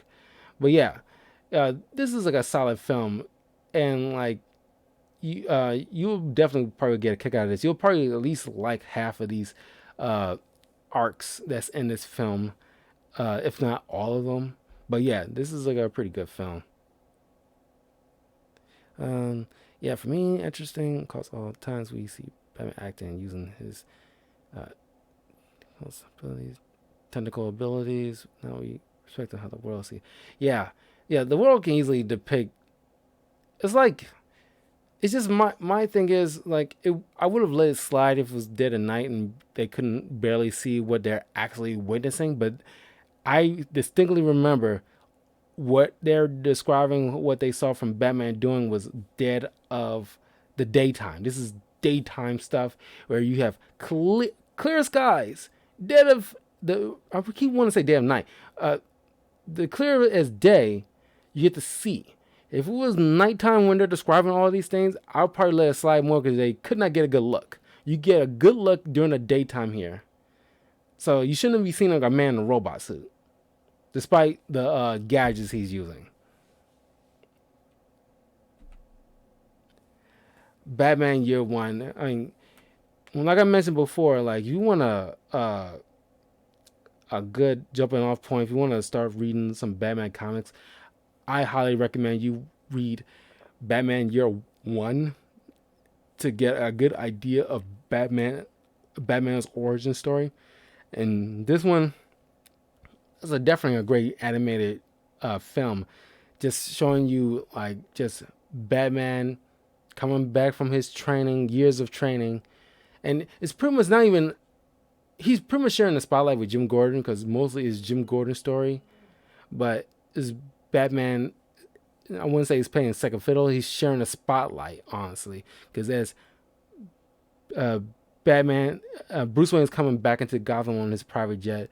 You getting Gordon coming in from Chicago into Gotham City on a train, and right at the start, you get their different perspectives, and because they're mostly talking in their heads, narrating amongst each other, and like Bruce Wayne flying above the city, him hating it because he wants to be in the muck, the grime, just amongst the people, just so he can get a feel of everybody. He wants to be in the populace where the criminals are. He doesn't want to fly above everybody. He does not like it. Because even though he's a rich guy, he he can easily be satisfied with not dealing with all this whole hullabaloo with the this whole richness. He's that rich playboy attitude is just a facade to keep up appearances. He can easily, if he had a choice, he can easily do without the whole entire thing. But there's been many comics where Alfred and Dick Grayson keep having to remind him that you may not care to live on as Bruce Wayne. You can probably prefer not to do that. Half of your time. you may not prefer having to spend half of your time as Bruce Wayne, but you need Bruce Wayne to keep you balanced because he keeps you human, and I like that idea. Like you got Dick Grayson, Alfred, and a lot of the Bat family have to constantly remind him that depending on who's writing the story, that you need Bruce Wayne to keep you human, because otherwise you'll slowly but surely turn to a monster of your own creation. You use this monster to help people, but without it's kind of like with Ghost Rider and Johnny Blaze, where Ghost Rider is the monster that Johnny Blaze, in a way, kind of uses to stop evildoers from who pretty much commit sin, but it's like committing harm and spilling blood of innocence. But it's the human Johnny Blaze that kind of keep him from going crazy and just instilling vengeance upon the masses instead of focusing on a particular group of bad people. But yeah, Batman Year One is an awesome film, great origin story. If you want a good depiction of the origin story, watch Batman Year One. You'll love it. Great art involved in this. Is the drawing of Jim Gordon is great. It's also a Batman Year One comic if you want to read the comic version. I probably would suggest you read the comic version first and then watch Batman Year One. But yeah, it's, they run same way beat for beat, except in the movie, of course, they had to take out a few things, but for the most part, it's pretty much running the same gambit here. So yeah, this is a solid movie. I put it right up there as one of my favorite Batman films, at least animated version wise. Then you got the OG, the original Batman, Michael Keaton. For the longest time, it's hailed as part of one of the best Batman films, live action Batman films for the longest time, until Nolan came about. I brought in those three movie franchise. But I still maintain a lot of people put this very high on their list of live action Batman because it started. Well, I won't say it started everything, but it's definitely a trailblazer, right along with the first Blade movie, Christopher Reeve's Superman movie, the first X-Men movie, and the first Spider-Man movie. Those were trailblazer movies from what we have right now, what we're dealing with at this point. Mostly, and I think a lot of people will agree with me, it's mostly big thanks because this first Batman movie, the first Superman movie, first X-Men, first Spider-Man, and first Blade movie blazed the trail for. It's been a few trial and errors and hit and misses along the way till they get to this point with the MCU and DC cinematic universes that we have now. But these were trailblazers that launched all this stuff. This is when people trust their writers, trust their directors, the studios trust everybody to do their job and make bank. And people loved it. It's quickly acclaimed to this day. Of course, before this, from what I've heard stories, is that of course Michael Keaton, people was very down on this. Hey, thanks, Chaos. Yeah, a lot of people love the idea of Batman having his own live action movie back in '89, but they was poo-pooing on the idea of Michael Keaton because prior to this he was Mr. Mom, which is a good movie too, but he's for the longest time he was a comedic kind of actor, almost a comedic. It wasn't stand up or anything like that, but he's done some family roles for the longest time until he was cast as Batman. Until people actually saw the finished product in the theaters, they all changed their tune very fast. And I gotta say, I loved it when I saw it with my, of course, when I was old enough to watch it, it was already on TV. So my father showed me this movie and we watched it together. It's a lot of movies I watched with my father as a kid that, of course, he probably saw it in theaters, but I, wasn't either born yet or was a baby at the time before I was even able to even enjoy a lot of these things when they was in the theaters, because I wasn't born yet or I was too young. But eventually, yeah, we talked about the Dark Knight Chaos Eater earlier and went over through the Nolan films. So yeah, as a matter of fact, there's a lot of Batman films. I mean, like Batman makes bank. Even with comics and film and animated shows, Batman is a guaranteed hit because Batman sells. But I just wish that a lot of people would give Batman a rest a bit. It was only between Batman and Robin up until the first Batman Nolan movie, Batman Begins, there was like a period where it's like Batman was like a it was forced to be put on pause because it wasn't making like a lot of money. But now like Nolan kind of revitalized the character and everybody wants to do Batman this and Batman that. But I think after well, I doubt it, but I'm wanting to say that after Matt Reeves' Robert Pattinson Batman movie, I think it'd be a good idea to give Batman a break, like a stone cold break. Not like cut it off completely. I mean, like put all their focus in other. I mean, it's not like they're not, but I'm just saying it's like they put a lot of good writers and a lot more energy into Batman stuff rather than other DC characters. Yeah, DC studios and execs and what have you is pretty much relies too heavily on Batman. Because I don't know, let's say like Thanos used the Infinity Gauntlet and snapped his fingers and make Batman not exist anymore. You won't be able to somehow create any Batman related thing. What would they do? Exactly, what would they do without Batman anything? That you count on Batman as a crutch in a way.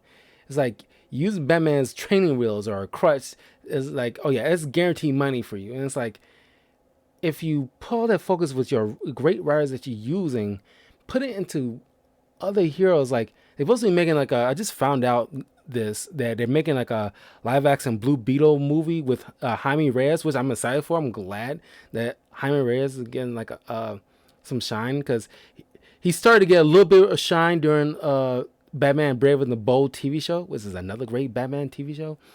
He had like a little bit of shine around that time, and I think Will Friedle does that voice too in that show, but I'm surprised that it did not take the moment to get, because like during the CW TV shows and like the Batman and Brave and the Bold, like you get some other characters given, like that's what I liked about Batman Brave and the Bold. If you haven't watched it, it's on DC. I'm not about to say DC Universe. It's on HBO Max right now.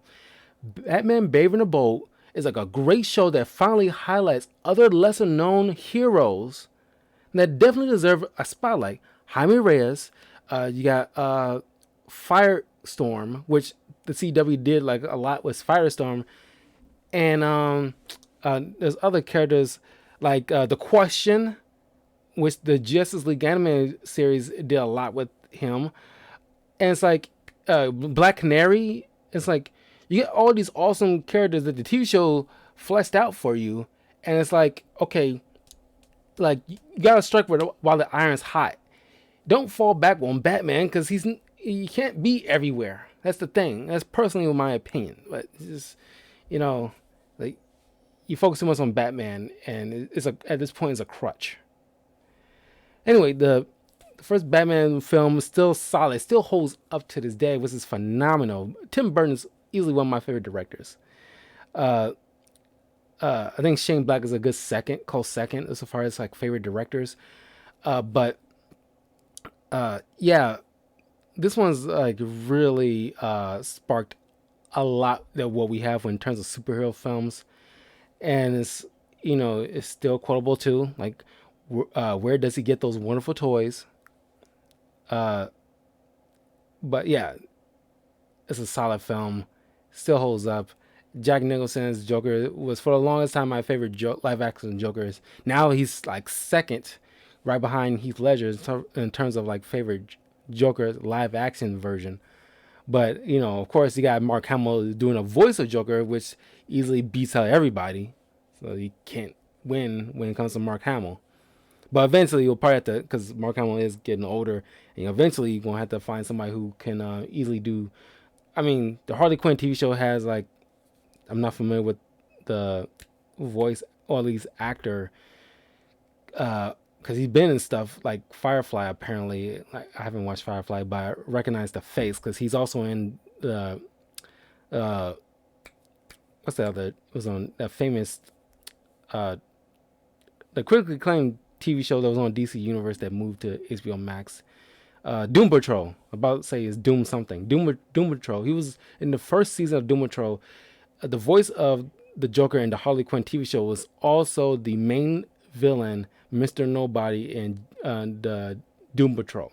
You get to see why they probably hired him to do the voice of Joker, because he plays a villain so well, and I think he's probably a good close second so far as like being like a great. There's been other people who voiced the Joker, like Troy Baker in Batman Arkham Origins.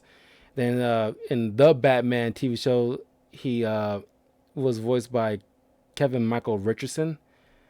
But this actor who did his voice in the Harley Quinn TV show is like probably like closer to what Mark Hamill does, but making his own thing. So he can easily fill that role for the Joker voice when eventually Mark Hamill can't do it anymore. You can hear like his voice kind of like it's not the same as it was back in the animated series. He's you can hear his age in his voice.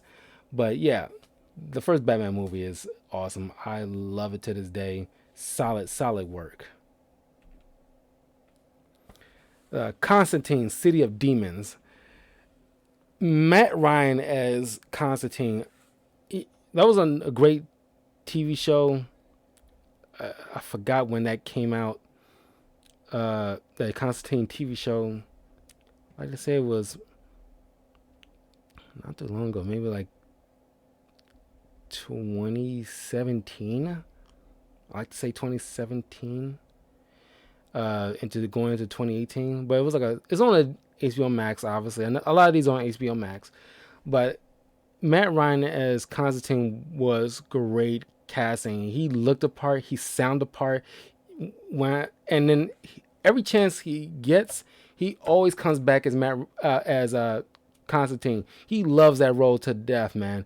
And like I was so excited because like I forgot what season it was of Green Arrow TV show, but when he came in as himself as Constantine, because it was like at least almost like a year after his TV show ended, where it's like fans loved him so much they asked him to come reprise his role as a guest character, because this is still around the time when Green Arrow was still doing those flashbacks to the island and everything like that. But it was like, I think it was the last season when they was finally finishing up with that whole concept of flashing back to the island.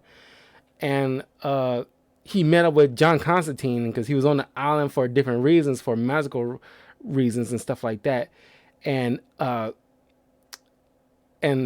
was definitely so excited, like, oh my God, they acknowledging the great TV show which they canceled, which was so dumb because it was like a great TV show, and it's like you deal with the occult and magic, and it's like they finally DC TV show, the CW verse was pretty much finally delving into that, and it's like Matt Ryan, he's my Constantine. He hit all the notes for me. For the longest time, we just had Keanu Reeves as Constantine, but even though Keanu Reeves was great, but it's just that interpretation of Constantine wasn't technically a true Constantine, because Keanu Reeves had black hair, and he didn't speak in like a English accent. So it's like this is an American version of Constantine, which is not true Constantine. Constantine is an Englishman, and it took me a while to figure it out, but it was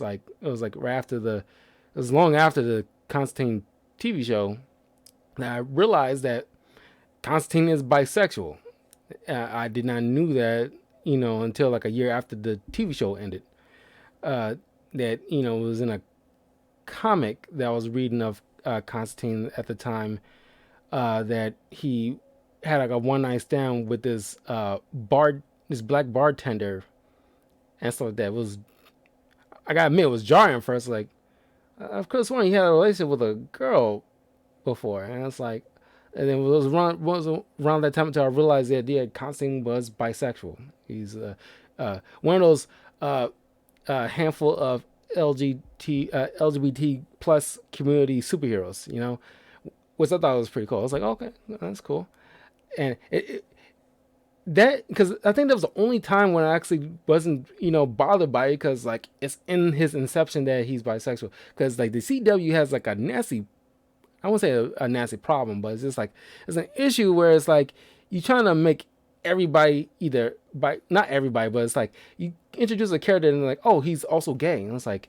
why is he gay? He wasn't gay before. It wasn't in his inception. You're just trying to check off boxes just to pat yourself on the back kind of thing. Half the time it feels like they're doing that on that network.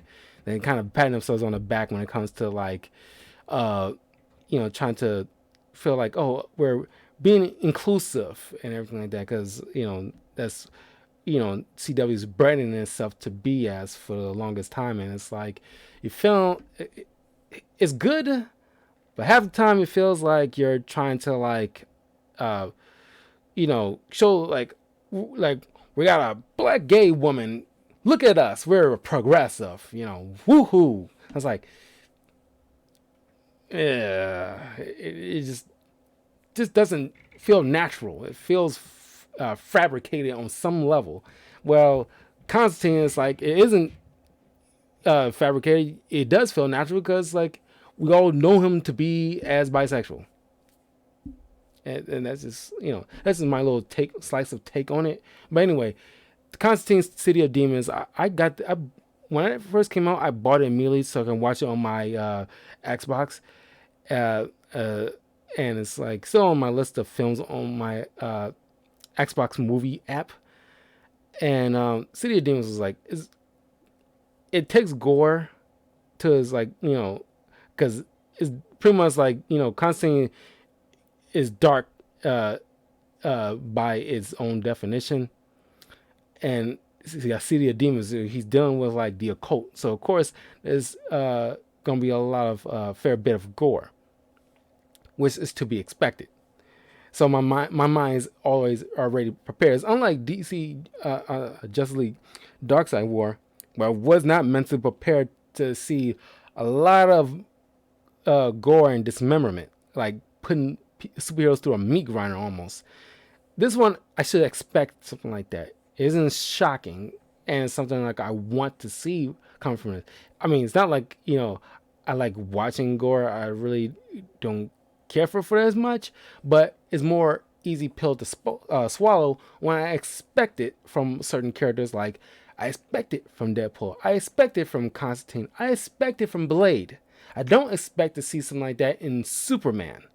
I don't expect it from Batman. I mean, depending on how you're interpreting it.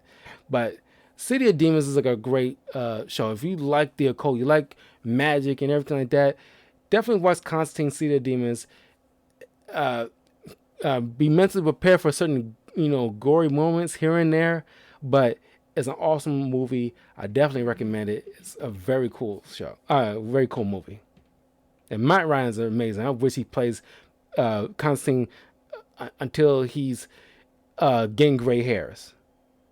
I want him to continue doing Constantine until he's gray in the hair, and that's when I feel they should just recast Constantine when Matt Ryan's too old. But Matt Ryan should do this for a long, long time. And speaking of Keanu Reeves, the Constantine live action movie, back in the mid 2000s, I still enjoy it because Keanu Reeves. This is like an Americanized version of Constantine, but I still enjoy it on a level because of Keanu Reeves and his acting. He made this movie so enjoyable, and it's like, this is, of course Shia LaBeouf is in it as his like cab driver because Constantine, if you know Constantine in the comics, he doesn't drive himself. He doesn't like driving. He prefers to have himself being driven by other people. Uh, I can relate because like I don't have a license. I was taught how to drive a bit, but I never got a license. Personally, I kind of even if I get a license one day, I kind of prefer to just being driven because this. Personally, I just don't like to feel like I'm responsible behind the wheel when anything can happen behind the wheel, and you literally driving like a lethal weapon. This is my personal issue kind of things, not anything like major, but just personally I don't really care for getting like a own car. Maybe one day, I'm not saying never, but it's just like I can relate. But yeah, uh this is like before Shia LaBeouf like down kind of like a spiral in his personal life. But I liked him in this. He was also in the I, Robot, a Will Smith movie. I think it was around. I think the movies was running around at least being in production around the same time. So Shia LaBeouf was getting some work, but after those, he kind of went down like a spiral. But I really liked him in this. I like people involved in this movie. It as a I guess you can say it's like a different take on Constantine. Like if you like doing like a different universe of Constantine, but still maintain some ethos to the core character. This is like a solid film. Yeah, Constantine is like Keanu Reeves Constantine is still pretty solid, and I still thoroughly enjoy it. It's been a while since at least a few years since the last time I saw it, because I remember rewatching it again a few years ago around Halloween. But yeah, definitely get this a look. See, you might enjoy it too. So yeah. This one, so last year, it came out last year. Deathstroke, Knights and Dragons. I enjoyed it as this is like a nice little solid Deathstroke film. Like, uh, uh, it's not like an origin story per se. It's pretty much just like he finally got his own film. It's just like at his peak of his career, and of course, he's dealing with like also familial. Because when it comes to Deathstroke, he has like a bad. I don't say a bad relationship. He has a wife, an ex-wife, a daughter, and a son. And his son, by the way, is bisexual too. This is why we're on this subject. But his son lost his voice doing like a botched kidnapping plot by some enemies that found out where he lived, and of course he killed the kidnappers. But during the scuffle, like his son's throat was slit and kind of destroyed his voice box, so he can't really speak. But his his son finally got some superpowers. Either like I think it was like some kind of mental superpower where he can trade places with people mentally. So he can that way he's the only way he can probably actually speak through the voice of others. But yeah, he also got like a daughter who is like an assassin in her own right, like her father. But her name was Ravager.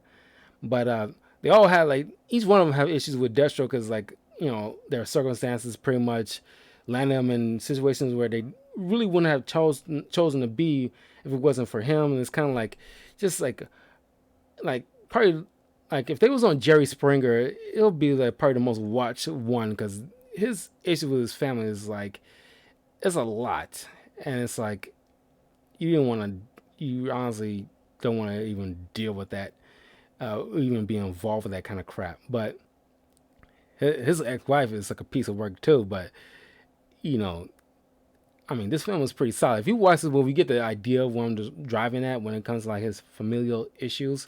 But he's probably, if you watch like the YouTube show Death Battle, one of my favorite episodes, they finally did like a 3D episode with Deathstroke versus Deadpool, which is probably the most. I kind of like because I'm wearing like a Deadpool shirt right now, which is funny, but Deadpool versus Deathstroke is probably one of my favorite episodes out of that Death Battle YouTube show, and because it's something like people always because Deathstroke was created in response because like the same person who created Deadpool also created Deathstroke for DC, and it's pretty much the same, almost the same character in a way because you got Wade Wilson Deadpool and Slade Wilson Deathstroke. So you can see like he just pretty much changed the first name slightly, and you pretty much got the same person. And one talks a lot while the other doesn't talk that much. And Deathstroke takes being an assassin a whole lot seriously than Deadpool. If you haven't seen the Death Battle episode, Deadpool versus Deathstroke, I highly recommend you watching that. I'm not going to spoil who won that fight. They actually take science into the equation and their history and all that stuff. This is not like a fan base chosen crap. This is actually rooted in like some bit of months to almost like a year in research and some bit of science and math just to see who would actually win in a fight between these two. And I do highly recommend you checking that out. And you get a good idea of like at least a slice of Deathstroke's history in the rundown of his presentation too in that episode, as well as Deadpool if you're not familiar with Deadpool. But Deathstroke is a solid character, a very dangerous threat. But the first time I ever saw, because I didn't know who Deathstroke was, it wasn't until the Teen Titans TV show back in the day where I even knew who Deathstroke was. For the longest time, I always thought he was like a Teen Titan villain, which he is technically, but I think he was just like an all-around bad guy for a lot of characters. But I guess, since then, he just became one of the rogues galleries for the Teen Titans. More specifically, Robins, at least a lot of Robins, but Tim Drake, Dick Grayson especially. But yeah, he and definitely watched the Teen Titans TV show because man, oh man, he was like a serious threat and really put Robin on his toes, man. Because it's like, Robin barely beats the guy, in like Batman fought him from time to time, and half the time is in a draw. And the other times, Batman wins, obviously. But, at the very least, Deathstroke can accomplish with fighting Batman is ending in a draw. Or, draw by cheating in a way just to, avoid dealing with Batman. Because he knows, more than anybody that Batman is like a serious threat when it comes to hand-to-hand combat. And this is without weapons, like guns and swords, and like he uses gadgets and stuff like that, non-lethal stuff, but even then he's still a serious threat even to Deathstroke. But yeah, Deathstroke Knights and Dragons, definitely check it out. It's a solid Deathstroke centered story, and you can easily glean what Deathstroke's about through this film. Green Lantern Emerald Knights. There's only 2 Green Lantern films on this list, and they're animated. The live-action Ryan Reynolds version was horrible. It's not Ryan Reynolds' fault. It's just like people involved. I'm not sure what was going on behind the scenes and what kind of moronic decisions was being made to make a Green Lantern movie like that. Because it's like, how can you screw that up? Honestly. And then the suit in of itself, this is the kind of Hal Jordan suit. And the Hal Jordan is the first Earth-based super Green Lantern among the ranks of the Green Lantern Corps. And this is the suit that's supposed to have been what it's supposed to look like. And you can easily make that a actual suit. But they made the live-action one not only CGI, which was crap, but they made his arms and wrists, it's supposed to be like white gloves. They made it all green and black. And it's like, you already screwed up from that point. But you add on top of that making CGI and all the other stuff, and it's like you shouldn't been able to screw that up. It shouldn't have been possible. But it's not on the list. I'm not even going to talk about. I don't like that movie. But Emerald Knights is pretty much like well, I keep confusing it with another Green Lantern anime movie that I have on the list, but I'm pretty sure Emerald Knights was the one that he's already established as Green Lantern, and he was pretty much helping a new cadet, an alien. I forgot her name. Was like a. I'm pretty sure she's iconic now, but she was like, I'm not good with names, but she's not that iconic on the level of like Kilowog at least, because Kilowog, the one on his you're looking at the if you're looking at the video on the top right corner, Kilowog, that's one of the Green Lantern's trainers for new recruits, because it's pretty much like an army or military based organization, the Green Lantern Corps, and they run that corps like a military service. You got different ranks and everything like that, and or at least they're space cops. At the very least, they're space cops, and it's like a combination of the two, and a space cops mixed with military. And Green Lantern is like an awesome concept with the whole ring, and you creating like constructs out of willpower, and you can just make it into anything. And of course, it's like at least, well, as of right now, there's two more added, but I can't remember their names. It's like a little black girl and like an older black woman. There's like a new uh, new characters for the Green Lantern Corps, which is more Earth-based characters for the Green Lantern Corps, which is like a lot of people are kind of tired because like, you already got Hal Jordan, Guy Gardner, Kyle Rayner, and John Stewart. And then during the Green Lantern Rebirth, you started creating two more Earth-based characters, Simon Baz and something Cruz. I forgot her name, but it's like something Cruz. Who's Cruz is Hispanic and Baez is Middle Eastern, and it's like, all right, you got Hal, Guy, John, Kyle, Simon Baz, Jessica Cruz. Yeah, that's her name, Jessica Cruz. You have 6 Earth-based Green Lanterns already, and now you just added 2 more, making it 8. And it's like, okay, you could have got if you make a new Green Lantern characters, you could have make them like different sectors from the same planet. I mean, if you're doing like a bunch of Green Lantern members from the same planet, you can do the same thing from these other. I mean, they did for at least a couple of characters from the Green Lantern Corps, but it's like Sinestro and Tamaro, who's like a bird-like alien, who's at the bottom left of the poster picture right here, who has like relatives, close relatives who became members of the Green Lantern Corps themselves. But it's like concentrate on other members of the Corps who has like obviously still species around who haven't been extinct or wiped out by genocide for some other reason, whatever the case may be. You got a whole plethora of members that's iconic, and you can easily make new recruits, create new characters from those races and bring them in and make them iconic, rather than you continuously making more Green Lantern members from Earth.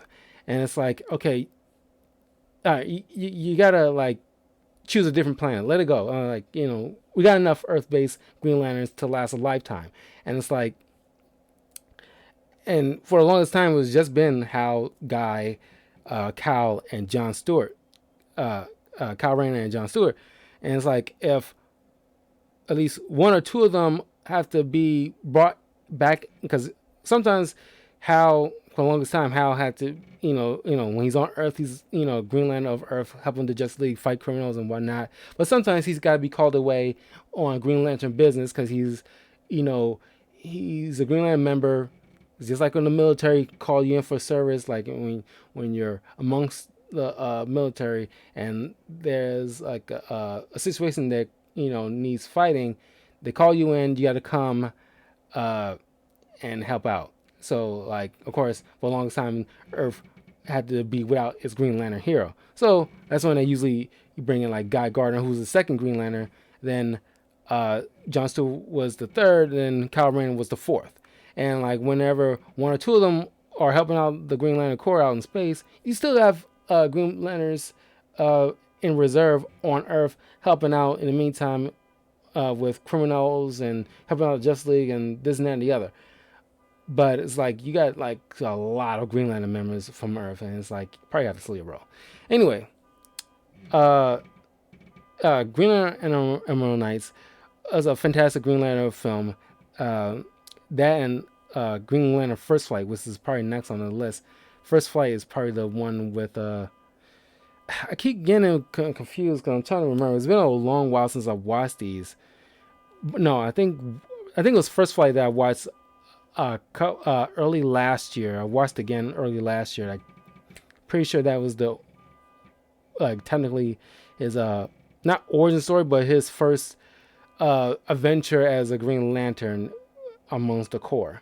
And I think it was Emerald Knights who was like he's already established and helping this other recruit and dealing with some enemy to the Green Lantern Corps. They're both great Green Lantern films. These are probably like the only two Green Lantern films I do highly suggest you check out and familiarize yourself with how the Green Lantern work as a Corps. And it's like I still remember they have this like oath that I still remember because they say it all the time. If you read enough of Green Lantern comics, or if you watch these films, or watch the Green Lantern TV show, which is a great TV show that lasted at least 3 seasons. I really wish they bring that back. But their oath goes, because there's like at least different corps. There's Green Lantern Corps, who has the power of willpower. There's Sinestro Corps, which is the Yellow Corps. He used to be a Green Lantern member, but he turned bad. Has a yellow power ring. Who has the yellow power of fear. Then you got the Red Corps, who has the power of the red power of anger or hatred. And then got Orange for greed, blue for hope, black for death, white for life, violet for compassion, and indigo for the heck was the indigo core for? No, it was the indigo for compassion and what was the other one? Violet for love. It's violet for love, indigo for compassion. So yeah, and then just to familiarize yourself with like how the Green Lantern oath works. This is how it goes. In bright as day, in black as night, no evil shall escape my sight. Let those who worship evil's might beware my power, Green Lantern's light. That is the oath. I probably heard that so many times growing up. Is easily something you eventually can easily remember and recite yourself. Yeah. First Flight, awesome Green Lantern movie. I kind of really want them to do another animated Green Lantern movie, but instead of focusing on Hal this time, they can focus on Jon Stewart. They're supposed to make a live action Green Lantern TV show for HBO Max, but with Jon Stewart. But I really want them to do an animated film with centered around Kyle Rayner, because he's an artist. His day job is being an artist, because each one of these Earth-based Green Lanterns has like a different way of utilizing their constructs, given what they do professionally. Because Hal Jordan is like a test pilot in his day-to-day life, working for the Air Force. So of course a lot of his stuff is pretty simple. It's pretty much like airplanes, trains, boxing gloves. pretty simple stuff, hammers, what have you. But oh, I do mention this when I was doing my walkthrough on my YouTube channel. Watch my Green Lantern video game walkthrough on my YouTube channel. You can see how Jordan utilized certain constructs is very simple. It's like robots, mostly it's robots, but very simple looking robots, and boxing gloves, trains, airplanes, jets, kind of thing. But John Stewart is like an architect, so his stuff is uh, uh, detailed in a way like an architect would create buildings and whatnot. So it's pretty much similar to how, but like you can see like certain things being created in this kind of specific with all the nuts and bolts to them, kind of thing. Then Guy Gardner, his stuff is pretty. I won't say wild, but it's kind of simple in the same way as Hal Jordan is. Not too distinct from Hal, because he does the whole boxing glove thing and hammers and what have you, but he got so much will. It kind of, you can notice like his ring sometimes sparks because he got so much will that's like bursting out. So he kind of unleashes his stuff in like beams sometimes, or like just kind of big bombastic kind of constructs.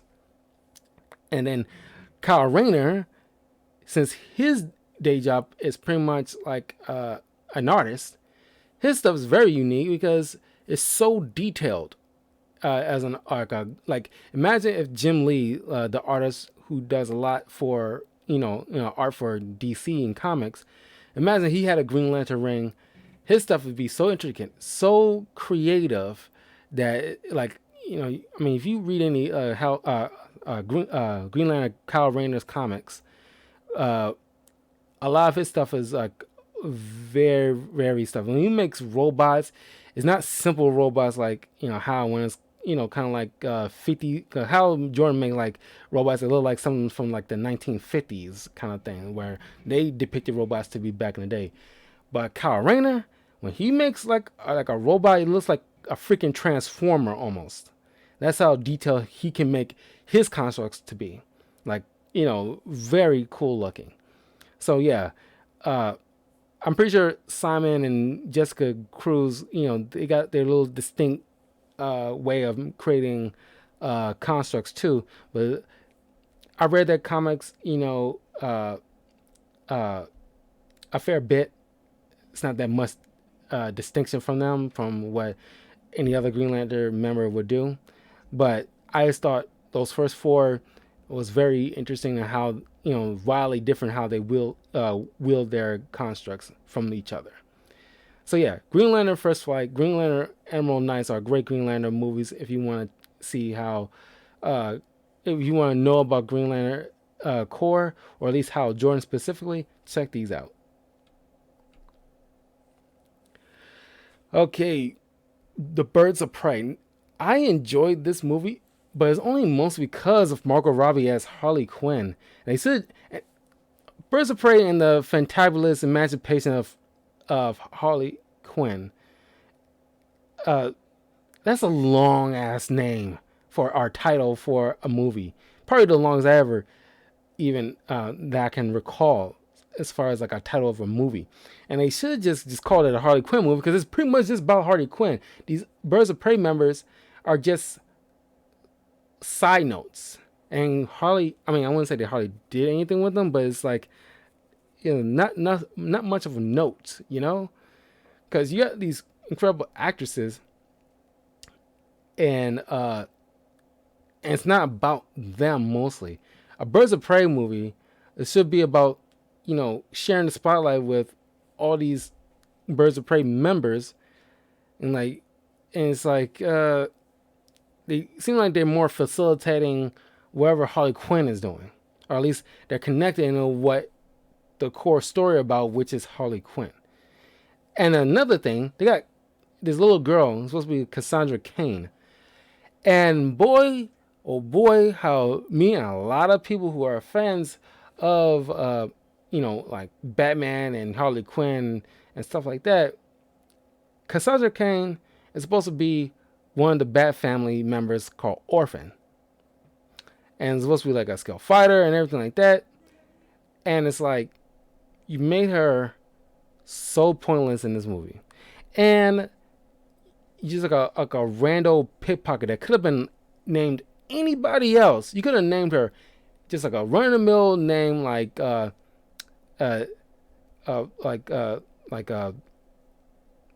you can call her a Monica for all we would have cared, and wouldn't have changed anything. But you called her a very recognized name, and you do, and it's like, and you also based in doing this adventures in Gotham and don't run into Batman, and it's like she shouldn't be anywhere near Harley Quinn.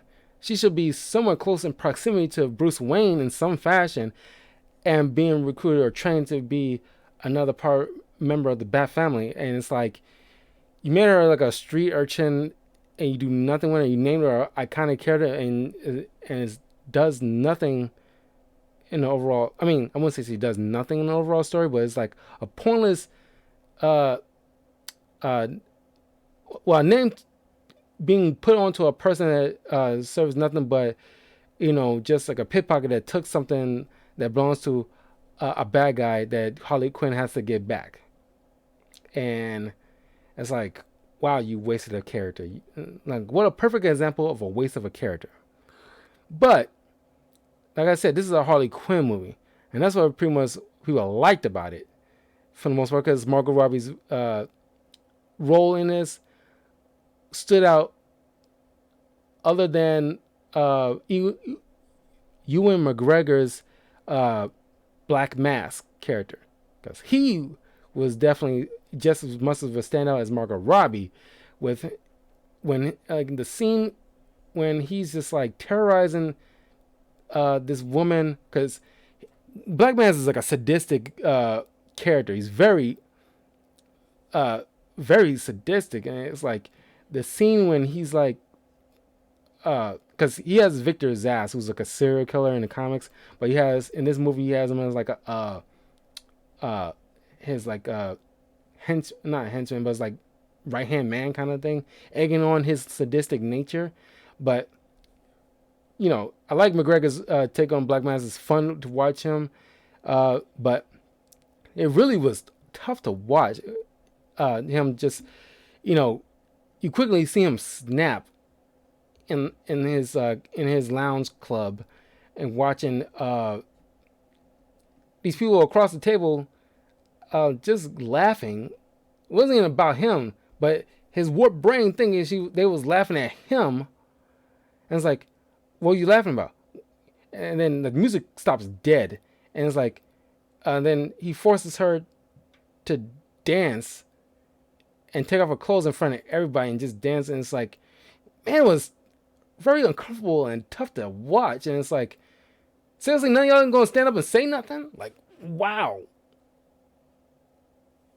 But even still, I still enjoy this movie, if not for anything else, but for Margot Robbie to just watch her. This is like right after the whole debacle, which was Suicide Squad, and like this is like because it was so drab, and like because like DC was still on that fixation of making everything dark, and it's like you can barely see anything in that movie. And it's just like the only two people that kind of stood out in that film was Will Smith and Margot Robbie in the roles of Harley Quinn and Deadshot, and Guy Courtney as Captain Boomerang, to be fair. But everybody else was so to the point of know nothing. And but when they brought this movie in, they could have just called it a Harley Quinn movie. Why do you call it Birds of Prey? You don't do nothing with the Birds of Prey. By the time they decided to become a team was towards the end, and it's like, what a waste of like these awesome actresses. But yeah, they could have just made this a Harley Quinn movie, and it would have been no difference. But yeah, Margot Robbie in this movie like really made the money this movie raked in is mostly because of Harley Quinn and Margot Robbie's portrayal, and it's just that's the reason why I still favor this movie, because it also utilizes colors and light. You can see everything, and of course, Harley Quinn is like kind of like I won't say she's a bright character, but it's just like she's a colorful character, and you need to utilize those colors, and they do it so well in this movie. And she's also a psychiatrist, a well-trained psychiatrist, and that is utilized so well in this movie compared to the Suicide Squad film, where they was barely acknowledged. It was acknowledged, but it was like a little snippet, and they don't do nothing with it. I like the fact that they utilizes her knowledge in psychiatry when she analyzes all the people she's meeting, and it is done so well, and it's like it was of course in the past few years in Harley Quinn comics, they bring up certain her psychiatry skills more so recently, but it's just like people I feel like people forget she's a very skillful psychiatrist, and she can very easily analyze you like that, and just having like words with you, just one solid conversation, she pretty much probably can grasp what's going on with you, mentally and personally. But give a week with you, I'm pretty sure she can break you down very easily. And it's like I want to see that utilized a lot more, especially in the film. But yeah, Margot Robbie, oh my gosh, she's beautiful. I mean, I don't know what Australia is doing with their people, but yeah, Chris Hemsworth, the Hemsworth family, and Margot Robbie, and it's like, what are y'all feeding these people? And one of these stunning looking people, and it's like, wow. But Margot Robbie is hot. It's like stunning, and I really want to see her more in the future as Harley Quinn. Okay, Justice League Crisis on Two Earths. This movie is like a awesome animated film. One of my favorite animated films when it comes to like the Justice League, where they bring in one. I wouldn't say it's the first, but I'm pretty sure it's the one that I can recall being the first time I actually am familiarizing myself with one of the Justice League's Rogues Gallery that should show up more so than they have been in comics. The Justice League's Rogues Gallery of the Crime Syndicate of America, and they come from a parallel world. It's supposed to be Earth 3, where instead of like the world that we know where good will always prevail, in their world evil always prevails no matter what. A few snippets of good things happen in their world, but it's very backwards there. You got James Woods as Owlman, which is like a very good Owlman, and it's awesome. Johnny Quick, their version of the Flash, Superwoman, their version of Wonder Woman, and Ultraman. The only thing I don't like Ultraman, who's supposed to be like the evil version of Superman, is the fact that he sounds like, of course, they're supposed to be like a crime family kind of situation from the in the Justice Society with him as the big boss. He make him sound like a extra from The Sopranos, very Italian mobster, which I get, but probably wasn't really required.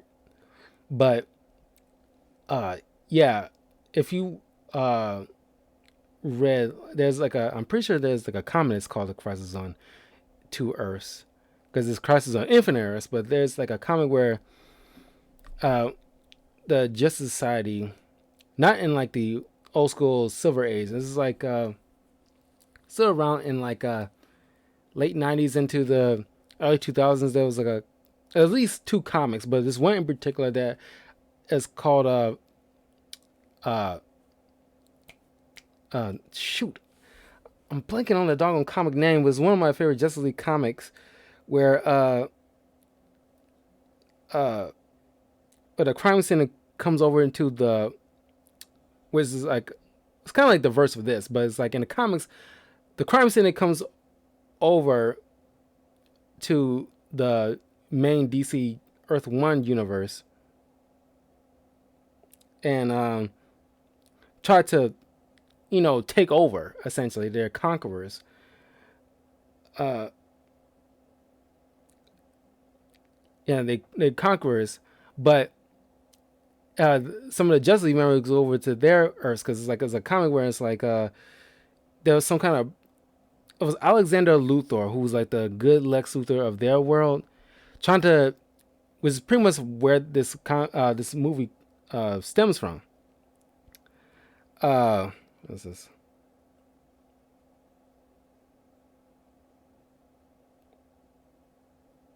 Shoot, trying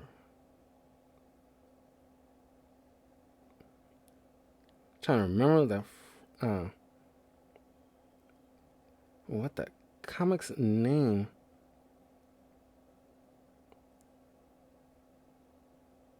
And go to images. See you later, Daniel.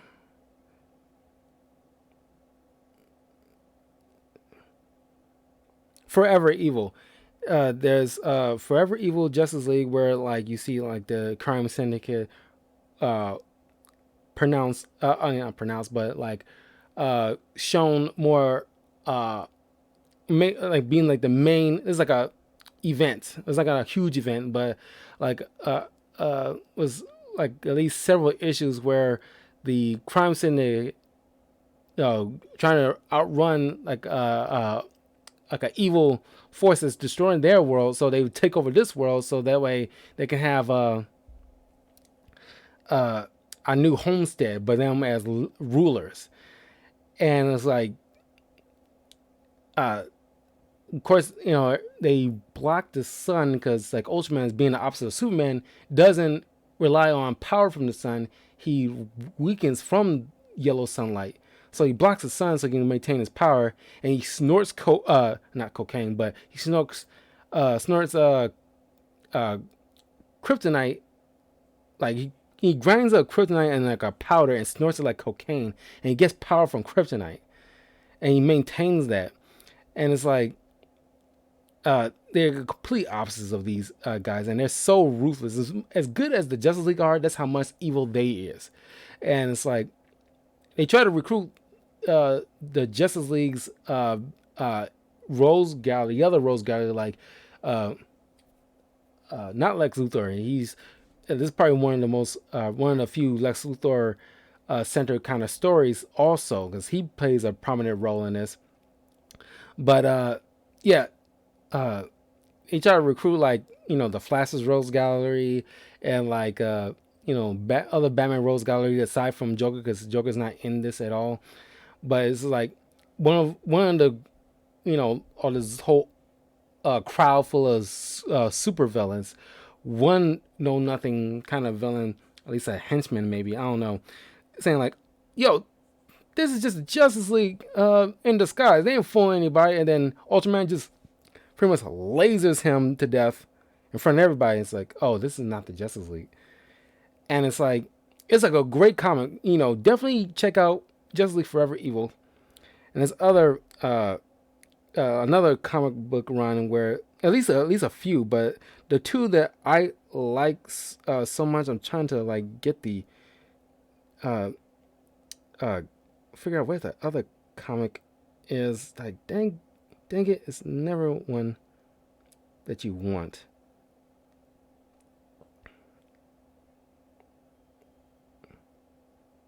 Well, it's others. It's like one other one that came out that was about the crime syndicate that was out years prior to this.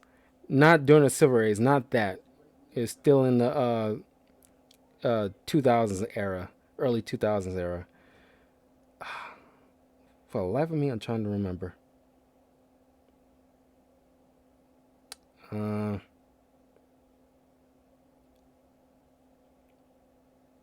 Oh well. Well, anyway, it's not that important, but yeah, Crisis on Turf is pretty much like a good solid story just about like Alexander Luthor, which is kind of sort of like the comic I'm trying to remember, but I can't. But where Alexander Luthor, the good Lex Luthor from their Earth 3, coming over to Earth 1, trying to get the Justice League to come over and help him reclaim his Earth because, the crime scene was running rampant, and it's like uh, the Deathstroke in their Earth is a good guy too, and he's the president, and he only keeps the crime scene in check by threatening them with nuclear assault. That's the only caveat that, or at least card that he can play that keeps them from just completely running rampant. But uh, they want to permanently stop them, and so the Justice League come over and they see like how wildly different everything is. And even in the comics, if you read like a decent bit, the crime syndicate like universe is so vastly different. Like for example, their dollar bill, instead of having George Washington on the front, is Benedict Arnold. That's how vastly different things are. The bad guy to us is the good guy to now.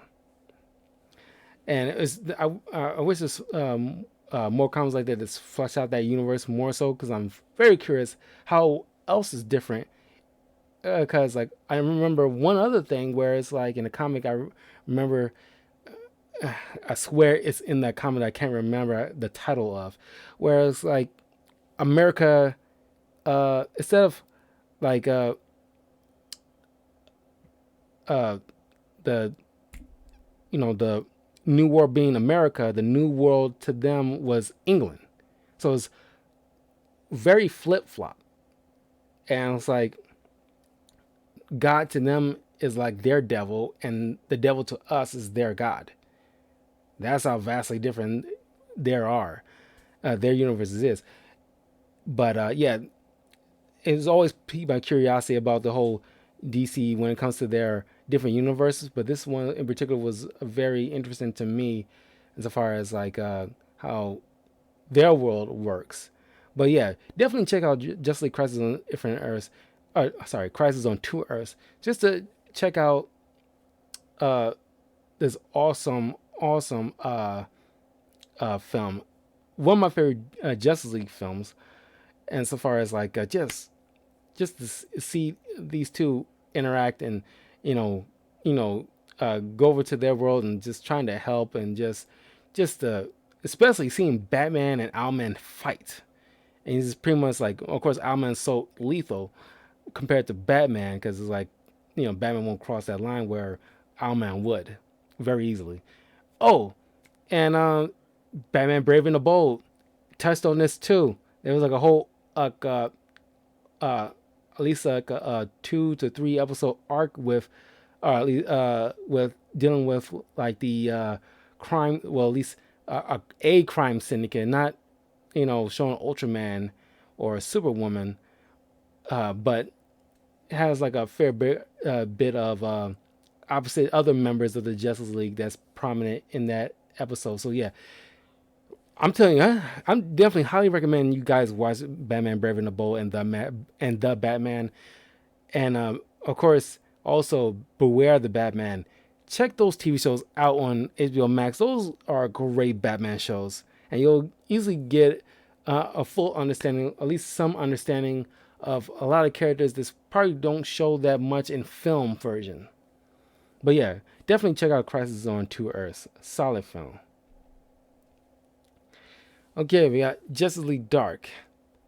It's pretty much like a Justice League offshoot where they deal with just like different members of different other heroes of the DC universe, where like they're supernatural heroes, and pretty much dealing with the supernatural.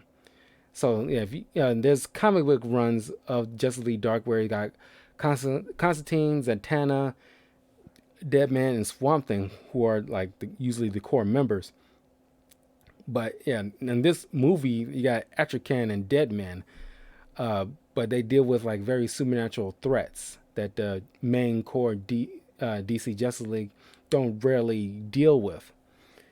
But this one, they have Batman also, helping out when dealing with like supernatural threat. I can't remember what the threat was, but this is the first time I think. Yeah, it was definitely the first time where Justice League Dark had its own animated movie, where you get to see what this offshoot of the team does when it comes to dealing with supernatural threats. There's also a Justice League Dark comic book run with Wonder Woman being the lead of that team in the comics, and it was been like they had like a few good arcs. One being when dealing with like this uh you know two different universal threats that's trying to come into our world that nobody ever seen before, that's threatening magic. Like there's like this villain called the Upside Down Man, was pretty much like his namesake. He's upside down constantly, and he has no eyes, just a mouth, and he gobbles up any supernatural entity and is trying to like destroy the uh, that their universes of all magic, along with also dealing with this other supernatural villain called the she's called Hecate, and it's pretty much trying to like take over one woman's body, trying to destroy all magic. It's like a whole thing. It's like a very awesome comic book run. If you look up Upside Down Man, if you Google the name DC Comics Upside Down Man, you can see what comic book Justice League Dark story arcs that you can easily look up and read for yourself so you can get the clear picture. But yeah, Justice League Dark animated movie is just like, it was fun to watch, and it's definitely a good lead in to if you want to see what the Justice League Dark is like. This is a good movie to watch. And yeah, this is like an awesome film. I can't say too much about it because it's been like a long while since I've seen this, but I do remember enjoying the heck out of it. Justice League Doom. This one's also based off another DC comic event that I enjoyed called Justice League Babel. It's pretty much like in the movie, the story goes that uh, Batman, which technically is smart, but Batman created contingency plans. It's like a secret encrypted file that only he can access. Well, it's supposed to be only he can access, but it's pretty much like a file on, many Justice League members in particular, but a lot of, in the comics, there's a lot of heroes, but in particular, he started his focus on the Justice League members themselves, and contingency plans to neutralize them if any of them go evil or be subject to mind control or possession. He needs to be able to way to stop them immediately before they do something, that they can't come back from. But in the comics, it was Ra's al Ghul who stole the plans, but in this movie, they did it with Vandal Savage, who's pretty much like an immortal, uh, who who's like a huge threat. Is like an immortal caveman who got the power of immortality and intelligence, and he recruited a lot of arch nemesis to each of the Justice League members to help neutralize each of these heroes. Of course, Kryptonite with Superman. In the past, Green Lantern was weak against yellow, the color yellow, because Green Lantern's willpower couldn't affect anything yellow, but they retconned that many years ago. So now it's just that if you somehow weaken or disrupt the willpower of a Green Lantern, like, or at least put him so much fear or have him uh, uh, neutralize his self-confidence, his willpower completely is neutralized, and therefore the wing pops off, and it's like just falls dead weight at that point, and it's like you can easily neutralize a Green Lantern that way. with Wonder Woman was tricky, and you gotta like pretty much put her in a constant fight with someone her equal, and and to the point where she elevates her heart rate to the point of having a heart attack eventually and dying. Uh, but yeah, and then Martian Manhunter with fire, uh, Flash. There's not much you can do with Flash other than cutting off his legs half the time. Like at least mostly either cutting off his legs, but he still got super speed, but throughout his other parts of his body. But you can easily like put him in a constant state of running and never allow him to stop, or at least burn out his uh, uh, uh, energy to the point where he tires himself out in a way. Because of course, the Flash, he constantly has to intake more calories than anybody uh, on Earth because his powers burns through a lot of his energy, and so he burns through a lot of calories. So he has to eat a lot just to maintain that calorie.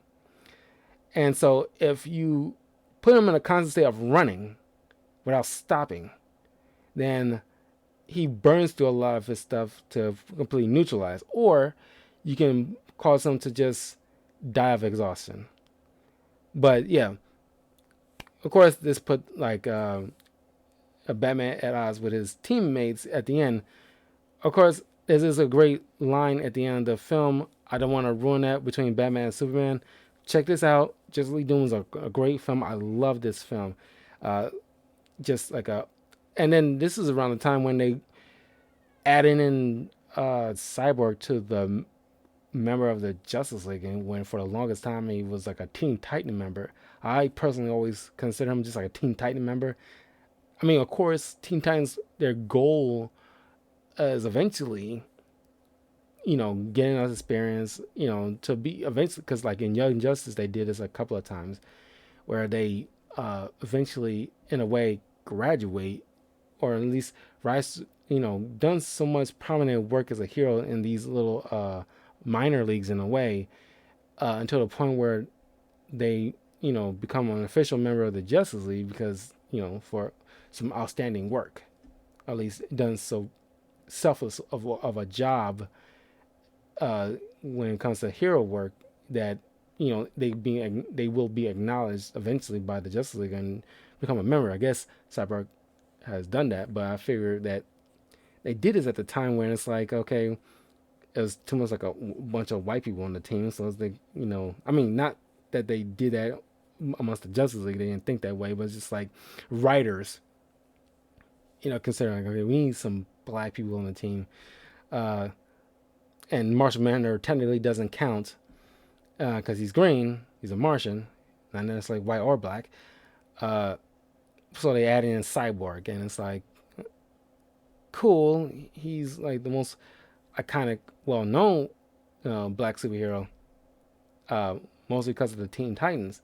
But it's like, it was. I wouldn't say it felt easy at the time, but it's just something like, wow, it's like, Cyborg, like he's a Teen Titan. You'll always be a teen because, of course they look like they age him up here and there in other interpretations, but when he became a cyborg, he was still technically at the most in his mid-20s, at the most. But he will never get old. At least his organic part will probably still get a little old, but he's essentially going to live forever. But he could have easily been on the Teen Titans for, at least part of the leader of the Teen Titans. But that's just me. It was just like a little odd at the time. But Justice League Doom is like an awesome, awesome film, and I definitely highly recommend you guys checking it out. Necessary Evil: Supervillains of the DC Comics. Now, this is like a documentary I watched a long time ago. It's pretty much like just like a documentary about like DC supervillains, And I do highly recommend you checking this out, just to get some very intelligent insights about, like, DC villains over the years and how they've grown and what they've done, like, throughout the years of society, and how they informed a lot of the heroes that we know and love. And it's just like a good just like I think it's like one of my favorite documentaries that I like watching, especially based in comic uh topics. And one in particular I think I enjoyed the most is that about when they talk about Sinestro, and it's how, like, despite the falling out he had with Hal Jordan and the Green Lantern Corps, because throughout so many years, uh, anytime Sinestro calls out Hal, he always referred to him as just Jordan, but he never had called him Hal by his first name, except at least one time when he was, like, in his comic that they pointed out in this film, that uh, when Hal asked him, like, "Were we ever friends, Sinestro?" And then Sinestro, in just like a moment, just like a brief moment, like a simple understanding between two former colleagues. Sinestro told Hal, "You were my best friend," or at least I think it was, "You were or you are my best friend." Is that there's the great arch enemies to these iconic superheroes are always the ones that, in some level, have some level of respect from the people they constantly fight. And always the best villains, always the ones that's uh, used to be like a best friend to the hero. It's just like with in different interpretations of Luthor and Superman, like in Smallville, for the longest time they was best friends. They were never even thought about, like, being at odds with each other until you see how it devolves over time. And then I remember they point out this one thing where the Joker, I don't know what comic event or run they was dealing with at the time, but it was like a scene where Martian Manhunter got inside the Joker's mind and managed to make him sane for just a minute, because he's that crazy. Where it's like, even the best Martian Manhunter is one of the best psychics in DC Universe, and, like, he couldn't cut that off or switch that to his sane part to be the prominent one compared to his insane part. But he managed to just give it his sane part a minute to just, you can see his facial expression change, the remorseful look and tears in his eyes, and just the moment where he had to just talk with him, just himself, he managed to just say, "God, I am so sorry for what I have done. I am so sorry." And then that Joker came back up. He managed to just be remorseful just for a minute of sane lucidness. He managed to say that. Or at least there's another interpretation during the Killing Joke comic book where it seems like it. I mean, like, that Killing Joke comic book can be interpreted in many different ways, but or at least the ending can. But there's this, well, at least there's two parts to the comic of the Killing Joke, where during the beginning, where, like, Batman stopped at the Arkham Asylum, sat down with the Joker. He just wanted like a real conversation, because pretty much how it goes is just like Batman's telling what he thinks is the Joker. It's like, uh, look, I don't want to continue doing this without. I don't want to regret in the future of not trying my best to just actually sit down and just talk with you, just to see, like, okay, you and I don't want to end up having to just, if we have to, we have to, but I do not want to regret not taking the opportunity just to take a moment and say, I don't want to say I regret I didn't try with you. I want to actually say I do not want to get in our elderly years and still be at our throats. I want to, say that, okay, how can I help you? Like, I battled you, I fought you, we, you stabbed me, you nearly killed me and my friends and all this stuff. I want to at least take the time and say, hey, what can I do to help you? Because clearly you need help. And I want to take the opportunity to see if I can sit down with you and try. And there's just like a moment when it's like, okay, not a lot of heroes do that with their villains when they just sit down and it's like say, I know you obviously don't like me. We obviously we've been at each other's throats for so many years. I want to sit down and actually talk with you. Show some level of compassion. At least reach out, throw like an olive vine to you, and just try with you.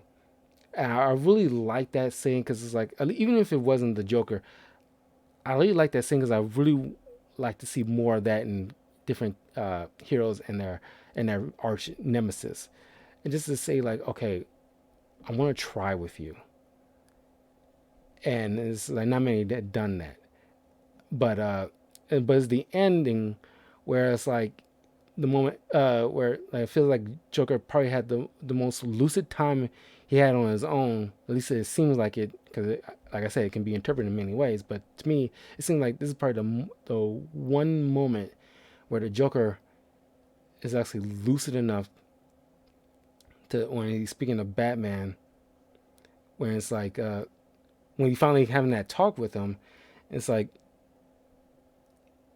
you know, I get it, but it's not going to happen. And in a sense, he's just saying like the way it's written is better, but pretty much what it boils down to is what it's like. To be honest with you, it's probably not going to happen. And it's like, and the world didn't, the cards was not in our hands. The life did not deal us like a good hand, but we have to play it. It's not pretty. No one asked for this, but that's how it's dealt. And in a sense, they're destined to do that forever. And of course, it ends in like an iconic joke, but and like an iconic image. But it's pretty much like I like that. It's just like this whole documentary was like really shines light on villains and like how they influence the hero in a way, or at least how we might see these villains, at least in the DC universe, how we interpret them. At least there are different layers to them than we see on the surface.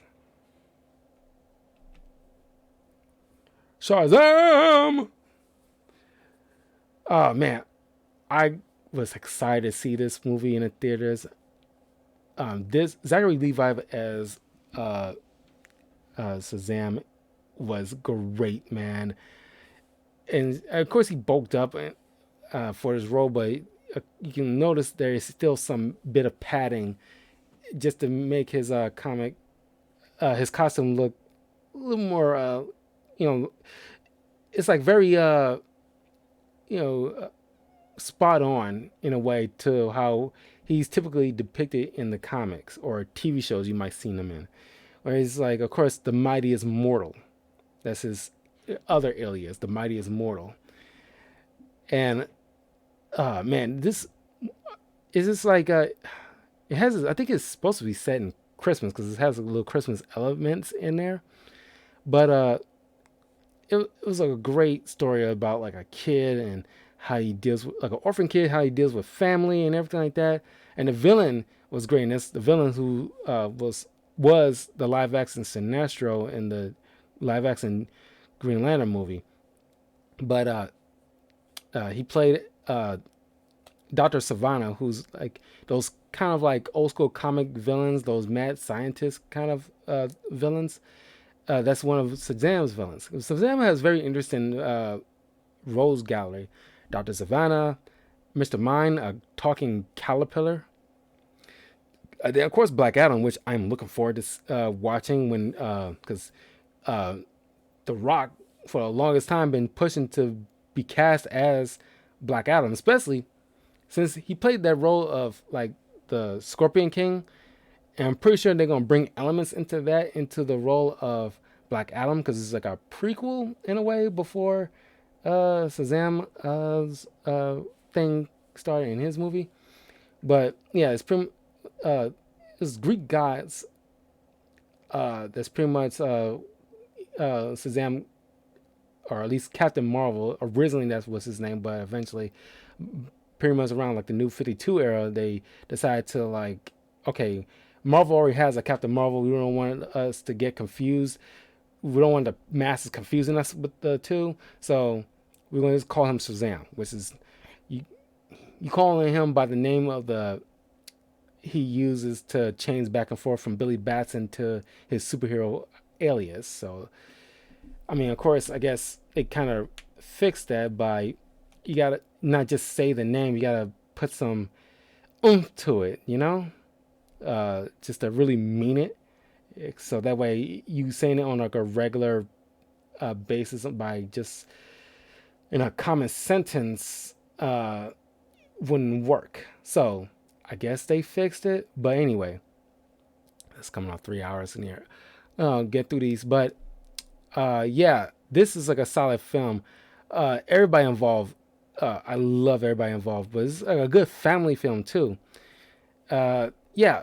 So yeah, check out Shazam, man. I probably want to get back and watching this again because I watched it a couple of times, but man, this is like a cool movie. And this is right when they finally, I feel like DC finally got on track with making like a fun, lighthearted DC film with some elements, some darkness inside. But this is like finally, okay, this is how DC should be. You're not obviously copying Marvel, but you can have light movies too. Like just do them. Don't. It doesn't make you look like you're copying Marvel. Like you have your dark movies, you can have your light movies too. Of course, you got Superman, Shazam, The Return of Black Adam. This is when like Black Adam was introduced in like a film where Billy Batson and Superman had to take on. Of course, Superman couldn't do this by himself because Shazam and Black Adam, their powers pretty much come from magic, and Shazam is considered like magic Superman. So Superman, of course, is weak against magic. Uh, so Shazam kind of have to team up with him so they can easily take down Black Adam. But this overall, I can definitely see The Rock playing this role, and like I said, I cannot wait to see it live action Black Adam. Then you got, of course, we're in the Superman stuff. Henry Cavill is Superman, great choice. He definitely looks the part. It's just certain writing decisions in this film I question. Of course, this is like Nolan produced, but I'm pretty sure Zack Snyder directed this. Can't recall. But yeah, this is still around the vein where it's like in that cynical mindset. Like Superman supposed to be hopeful, and he's not hopeful in this. And you got John. What really took the scales for me is they have Jonathan Kent in this, being like, oh, every interpretation of Jonathan Kent. Of course, he want to keep his son safe, and his power is a secret for the most part. But he does not allow Clark to not use abilities wisely and smartly just to avoid being detected, but also making sure he still saves people if he sees someone in danger. In Smallville, he wants to. It's the right. I think that was the best interpretation of Jonathan Kent. It was in the Smallville TV show, because of course he wanted to keep his. He did everything to keep his family safe, including his son Clark, but he does not. Unlike this movie where they have Jonathan Kent pretty much like chastise Clark for saving a school bus full of kids from going over an edge of a bridge to their deaths. I think it was a bridge or a cliff. I'm pretty sure it was a bridge. And like it did something similar to Smallville, but even though Jonathan in that show told him to be careful, he was still showed that he was proud from saving those kids. And it's like that showed me all that I needed to see pretty much in this film. Is that the actors wasn't the issue. It's just the decisions made with the writing, at least somewhat. I like some things in this movie as far as like how the Forces of Solitude was built, the beginning of how like the Krypton is and everything like that, and General Zod and all that stuff. It's just like, yeah, there's moments in this that I still enjoy, so that's why I still got it on his list. Because Henry Cavill is an awesome Superman, and uh, in the fight scenes, this is phenomenal. It's like in the third act, it seems like, okay, you definitely killed a lot of people in your fight, and they followed it up in the beginning because I think BVS still had like, I don't like that movie, but the beginning of that movie is like pretty much right at the tail end of this movie, where you get to see on the ground level that, yeah, there's people who definitely are, might be some casualties from all that buildings being destroyed and toppled over, or at least debris at the very least being, uh, you know, uh, falling on top of some people. Because like it's an intense fight that, on ground level looking up, it's horrific because Bruce Wayne's sitting there trying to save as much people as he can. Because it's like Bruce Wayne, that's like a great interpretation. Like, okay, Bruce Wayne may be Batman, but even out of costume, he's still Batman. He's still in saving people when he's not even in costume. He's still running in, pulling people, out of cars and getting them into safety and everything like that. You looking up and you see like these two gods fighting amongst each other and not, just going through buildings. And it's like that part was the only good part of BVS that I kind of like. I mean, that and the warehouse fight and with Batman and those thugs, because it's pretty much like Arkham City in a way to me. But Man of Steel, solid movie. I don't like their version of Lois Lane. I don't know her name. I think it was Amy Adams, I think her name is. But I don't like that version of Lois Lane, to be honest. And I really want him to smile more in this movie. Like, Superman supposed to give you hope, and you supposed to, but when you see him, you feel like everything will be okay. And it's just like, him just trying to find himself, and it's like, you're already in a suit. You should be able, just like Superman the animated series. Like, there's three different episodes, like part 1, 2, and 3 of the first episode of Superman going from like a kid in Smallville to his time in starting in Metropolis, and by the time he gets to that part, he's already established Superman, and he's still like a beacon of hope. He smiles and he's helping people, and it's just like, make it like that. I mean, come on. It's like you got like these TV shows that are doing the work for you. Just do that, you know. Superman versus the Elite. That is definitely a good Superman animated film, and it really touches on Superman's ideology as far as like why he does not kill. It's just like with Batman Under the Red Hoods. It's like why he doesn't kill. You got Manchester Black, which is like a lesser known Superman villain, and of course he also was in Supergirl in a season as like a threat to her, and like this British psychic Manchester Black pretty much run like a crew called the Elite of like supposed heroes, but heroes that actually kill their enemies, and Superman isn't with that, and he told him flat out, I will throw you in jail if you continue to persist on this. And of course they end up turning like the city of Metropolis or almost the world against Superman, because you got these criminals running rampant, and one of them killed like a leader of a nation whose son is like mad at Superman because like, you could have saved my father from this villain. You should have just killed him right outright. And it's like, I'm sorry, I don't do that. That's not my place. I'm not judge, jury, or executioner. I'm not gonna play God. Despite what you might think of me, I'm not playing God. I'm just doing what I can, and I won't cross that line no matter what. And then I like the ending, and the ending is kind of shows like what will happen if you told Superman, okay, just go full tilt on these villains and kill them outright. And it's like scary to see Superman behave that way, even though it didn't turn out that way. It was just scary to see, like, no, you don't want Superman to be like Homelander.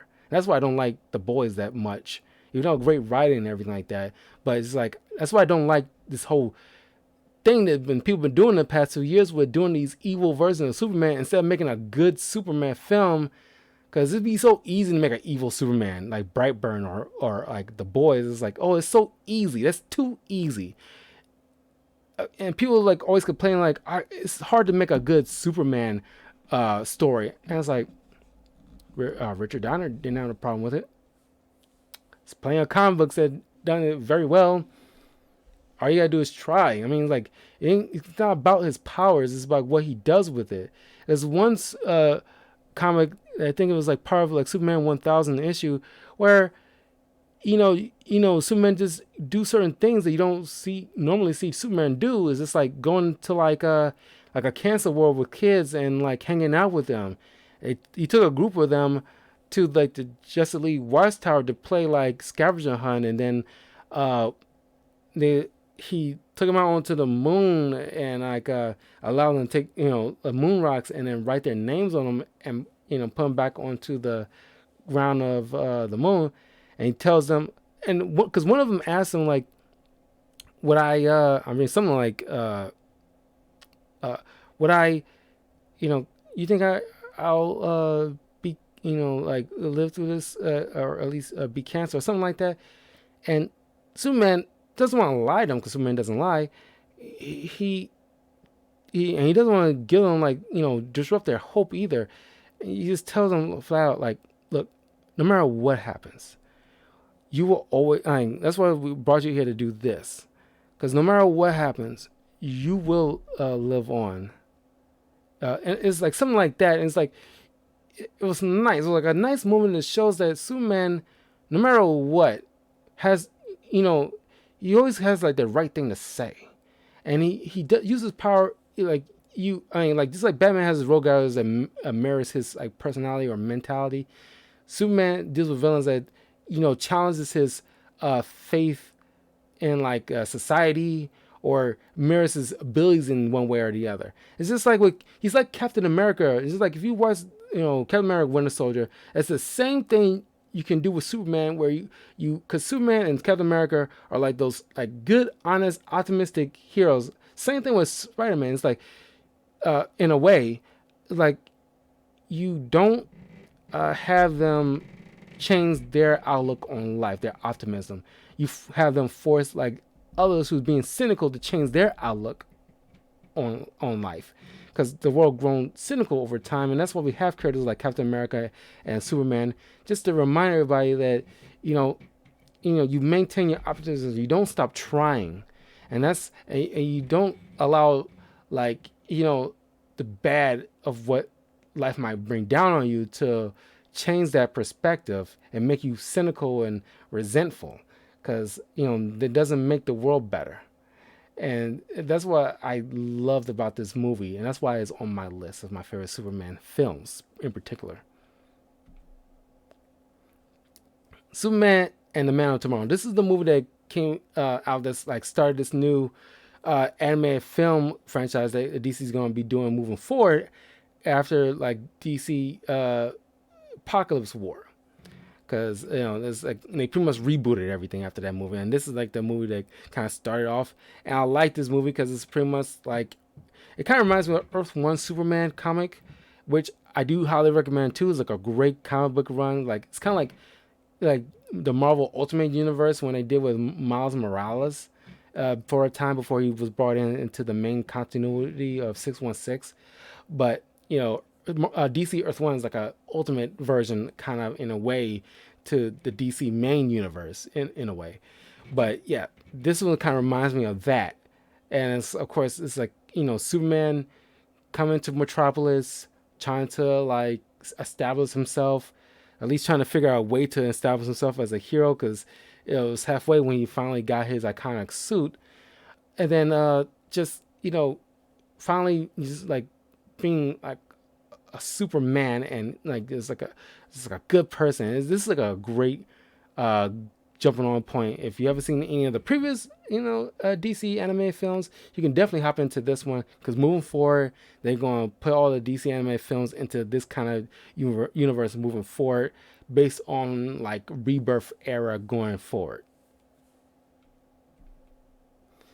Then of course you got Superman the movie, Christopher Reeve, and then of course Superman 2. The Christopher Reeves, like to this day, still is Superman. Cause like I remember, man, this interview I watched, like it was like a short thing on Facebook. I saw like Christopher Reeve. Pretty much, I forgot how it went, but it's pretty much like the way I mean, just watch YouTube uh, uh, clips of like Christopher Reeve's like interviews about how he feels about like playing Superman and everything like that. The way he describes it, I cannot. I don't want to butcher it. I want you to hear word for word from his voice, because you listen to Christopher Reeve, that is Superman to a T. And like for the longest time, Christopher Reeve is definitely the Superman in real life.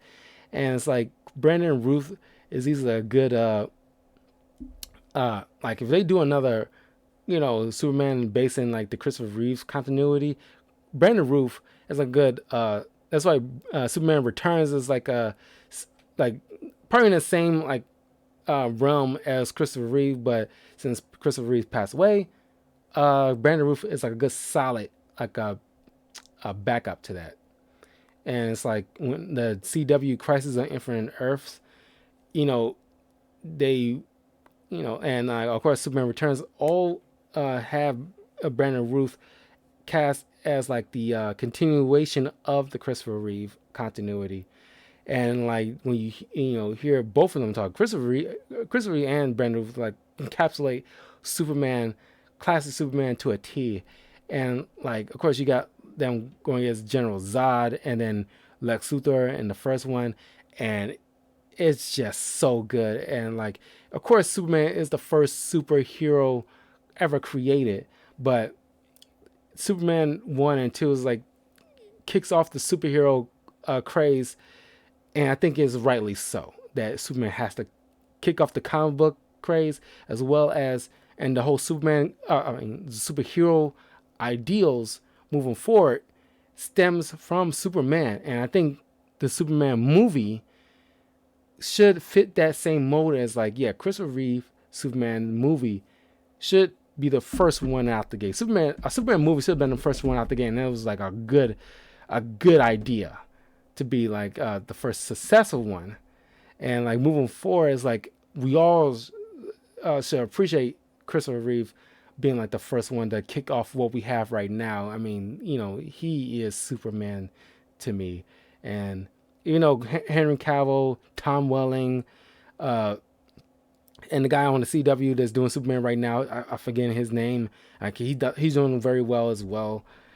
And like Dean Cain, despite what you might feel what he does in his personal life and his political beliefs, he still technically he did like a great job as Superman as well on Lois and Clark's Superman TV show. And like, anyone who ever plays Superman in a live action done a phenomenal job. I don't think anybody had any shade on any one of them. So, but I think Christopher Reeve is the top dog when it comes to like the OG live action Superman. I think a lot of the predecessors, or at least people who came, let's just say people came after Christopher Reeve, are the ones who have to live up to him. So you got a big red shoes to fill, man. It's like anybody who's doing like anytime in the future, if anybody's doing like a Superman live action anything, you got to fill the shoes of Christopher Reeve, and like the others did like a great job doing their own take on it, but they all had that same mindset, like I gotta live up to Christopher Reeve. But I think all of them did a great job. I think like Brandon Ruth was like a good close fitting that mold properly. And you got Teen Titans Trouble in Tokyo. I gotta have like a Teen Titans movie in here. And if you ever watched the TV show, I don't like Teen Titans Go. Teen Titans Go is like, oh my god, why? It's like, that's not a cartoon. That's like, it's like dangling your keys in front of like a baby just to watch them giggle and just to distract them for a little bit. That's what Teen Titans Go is. It's dangling keys in front of your kid's face and just expect them to just like react. And you got zigzaggy movements and that don't equate to nothing. Teen Titans, the original ones with Tara Strong and all the other voice actors, Teen Titans Go I mean, Teen Titans Trouble in Tokyo is a great movie uh, with a character dealing with like this. Well, the villain should have gotten his like should have been. I wish they kind of like established this villain to be like a mainstay Teen Titans villain in the comics because I remember enjoying him, but I think he kind of uses like colors as weapons or art in some kind of way. But yeah, I mean, it's not much I can say on this because it's hard for me to remember like the story. But they just had to go to Tokyo and stop this villain that's like who's based in Tokyo, but he came over to the West and I guess caught the attention of the Teen Titans. So when they find out he's in Tokyo, so that's when they travel to. There's a whole uh, fun little adventure they had, and I still put it on this list because I remember enjoying it. I watched it at least a couple times as a kid, and I still remember enjoying it.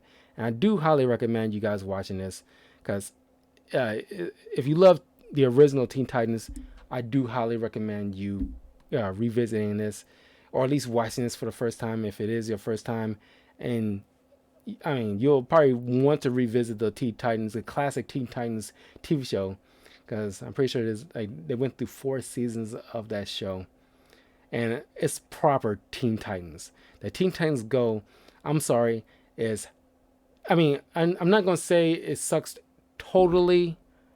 That's unfair, because even I saw at least the few episodes that I saw. There's a couple of them I did get a kick out of, but as a whole, it's a pointless show. Or at least not pointless, but it's just like it's one of those very kiddie show. But I'm not the audience, but it's super kiddie. It's like they went full on kiddie, whereas like just zigzaggy movements and stories that probably half the time stories don't equate to nothing. But that's me being like an old head, I guess, because like, well, not my Teen Titans. I don't want to be. I don't want to be that guy. If you like Teen Titans Go, I'm happy for you. It's not horrid. It's not the most horrible show I ever watched, but it's just like, I grew up on this Teen Titans. And then you got Wonder Woman 2 and Wonder Woman 1. It's the last bit on the list, and I enjoyed Wonder Woman 1. It's great. Gal Gadot is awesome as Wonder Woman. I still consider her as like the first Wonder Woman movie really encapsulate like Wonder Woman. At least both of them do, but it's just like I forgot the director, Patty Jenkins. Patty Jenkins like made Wonder Woman 1 pretty much based off of what Christopher Reeve Superman, but Wonder Woman 2 has its issues, but I think I still have enjoyment most because of Gal Gadot, because I like Gal Gadot's Wonder Woman so much. I mean, and then Chris Pine as Steve Trevor pretty much made me forgive a lot of stuff in that second movie. And then of course I do enjoy the because they finally get live action Cheetah, but it's just like after the movie Cats that came out a couple of years back, it left a bad taste in a lot of people's mouths. And of course I could see that, but my first thought when I saw like the still image of Cheetah when I was trying to promote it, the movie, it reminded me more so of Chitara from Thundercats. It's like all you missing is like some unitard, and it's like, yeah, that's pretty much Chitara. And I'm sitting there humming the Thundercats theme song in my head. Thundercats are on the loose, and it's like, but even still with all that, I still enjoy Wonder Woman doing this role again. But Wonder Woman 1 is still high on my list, and it's like, you feel like after this, Aquaman and Shazam, you felt like, okay, finally DC's going on the right track. They finally figured out that, yeah, you make solid individual stories and you worry about integrating them into a shared universe later. And there's nothing wrong with that. Y'all pretty much have to work backwards, but y'all finally on the right track. But they upped the ante with making like a multiversal thing, and that's gonna be cool. But I'm glad Gal Gadot is still continuing. I want her to continue being Wonder Woman for a very long time. And Wonder Woman 1 is still better, definitely better than Wonder Woman 2. But it's still elements of Wonder Woman 2 that I like because it's set in the 80s, so it's very colorful. And I kind of like to finally, have some light into these movies. Not that Wonder Woman 1 didn't have any light because they actually turned the light on after the complaint after BVS when it's so drab and dreary. They finally like switched on the light bulb so that we can actually see everything in Wonder Woman 1. But then, yeah, they continue that obviously with Wonder Woman 2. But with the whole pandemic, of course, kind of like uh, it didn't interfere too much with Wonder Woman 2, but it's just like, of course, they had to do some reshoots and stuff like that. And then it came out on HBO Max in Christmas. That's days before it came out on Christmas. That's when I bought HBO Max so I can watch Wonder Woman 2 because I was really looking forward to the sequel to Wonder Woman so much in that I was literally thinking about going to the theater and despite the pandemic I was so looking forward to Wonder Woman 2, the most anticipated movie I was looking forward to all 2020. But I didn't. I watched it on HBO Max. I still had some fun out of it, but it's just still Wonder Woman 1 is still very good. So that is my list of my favorite DC films. Leave a comment below. Let me know what is your favorite DC films. If you agree with me on some things, let me know. If you disagree with me, let me know as well. And I'll see you all soon for another video of my favorite anime that I ever enjoyed, that I always enjoyed over my course of my young life. So I'll see you guys soon. Thank you all for joining me, and I'll see you all next time.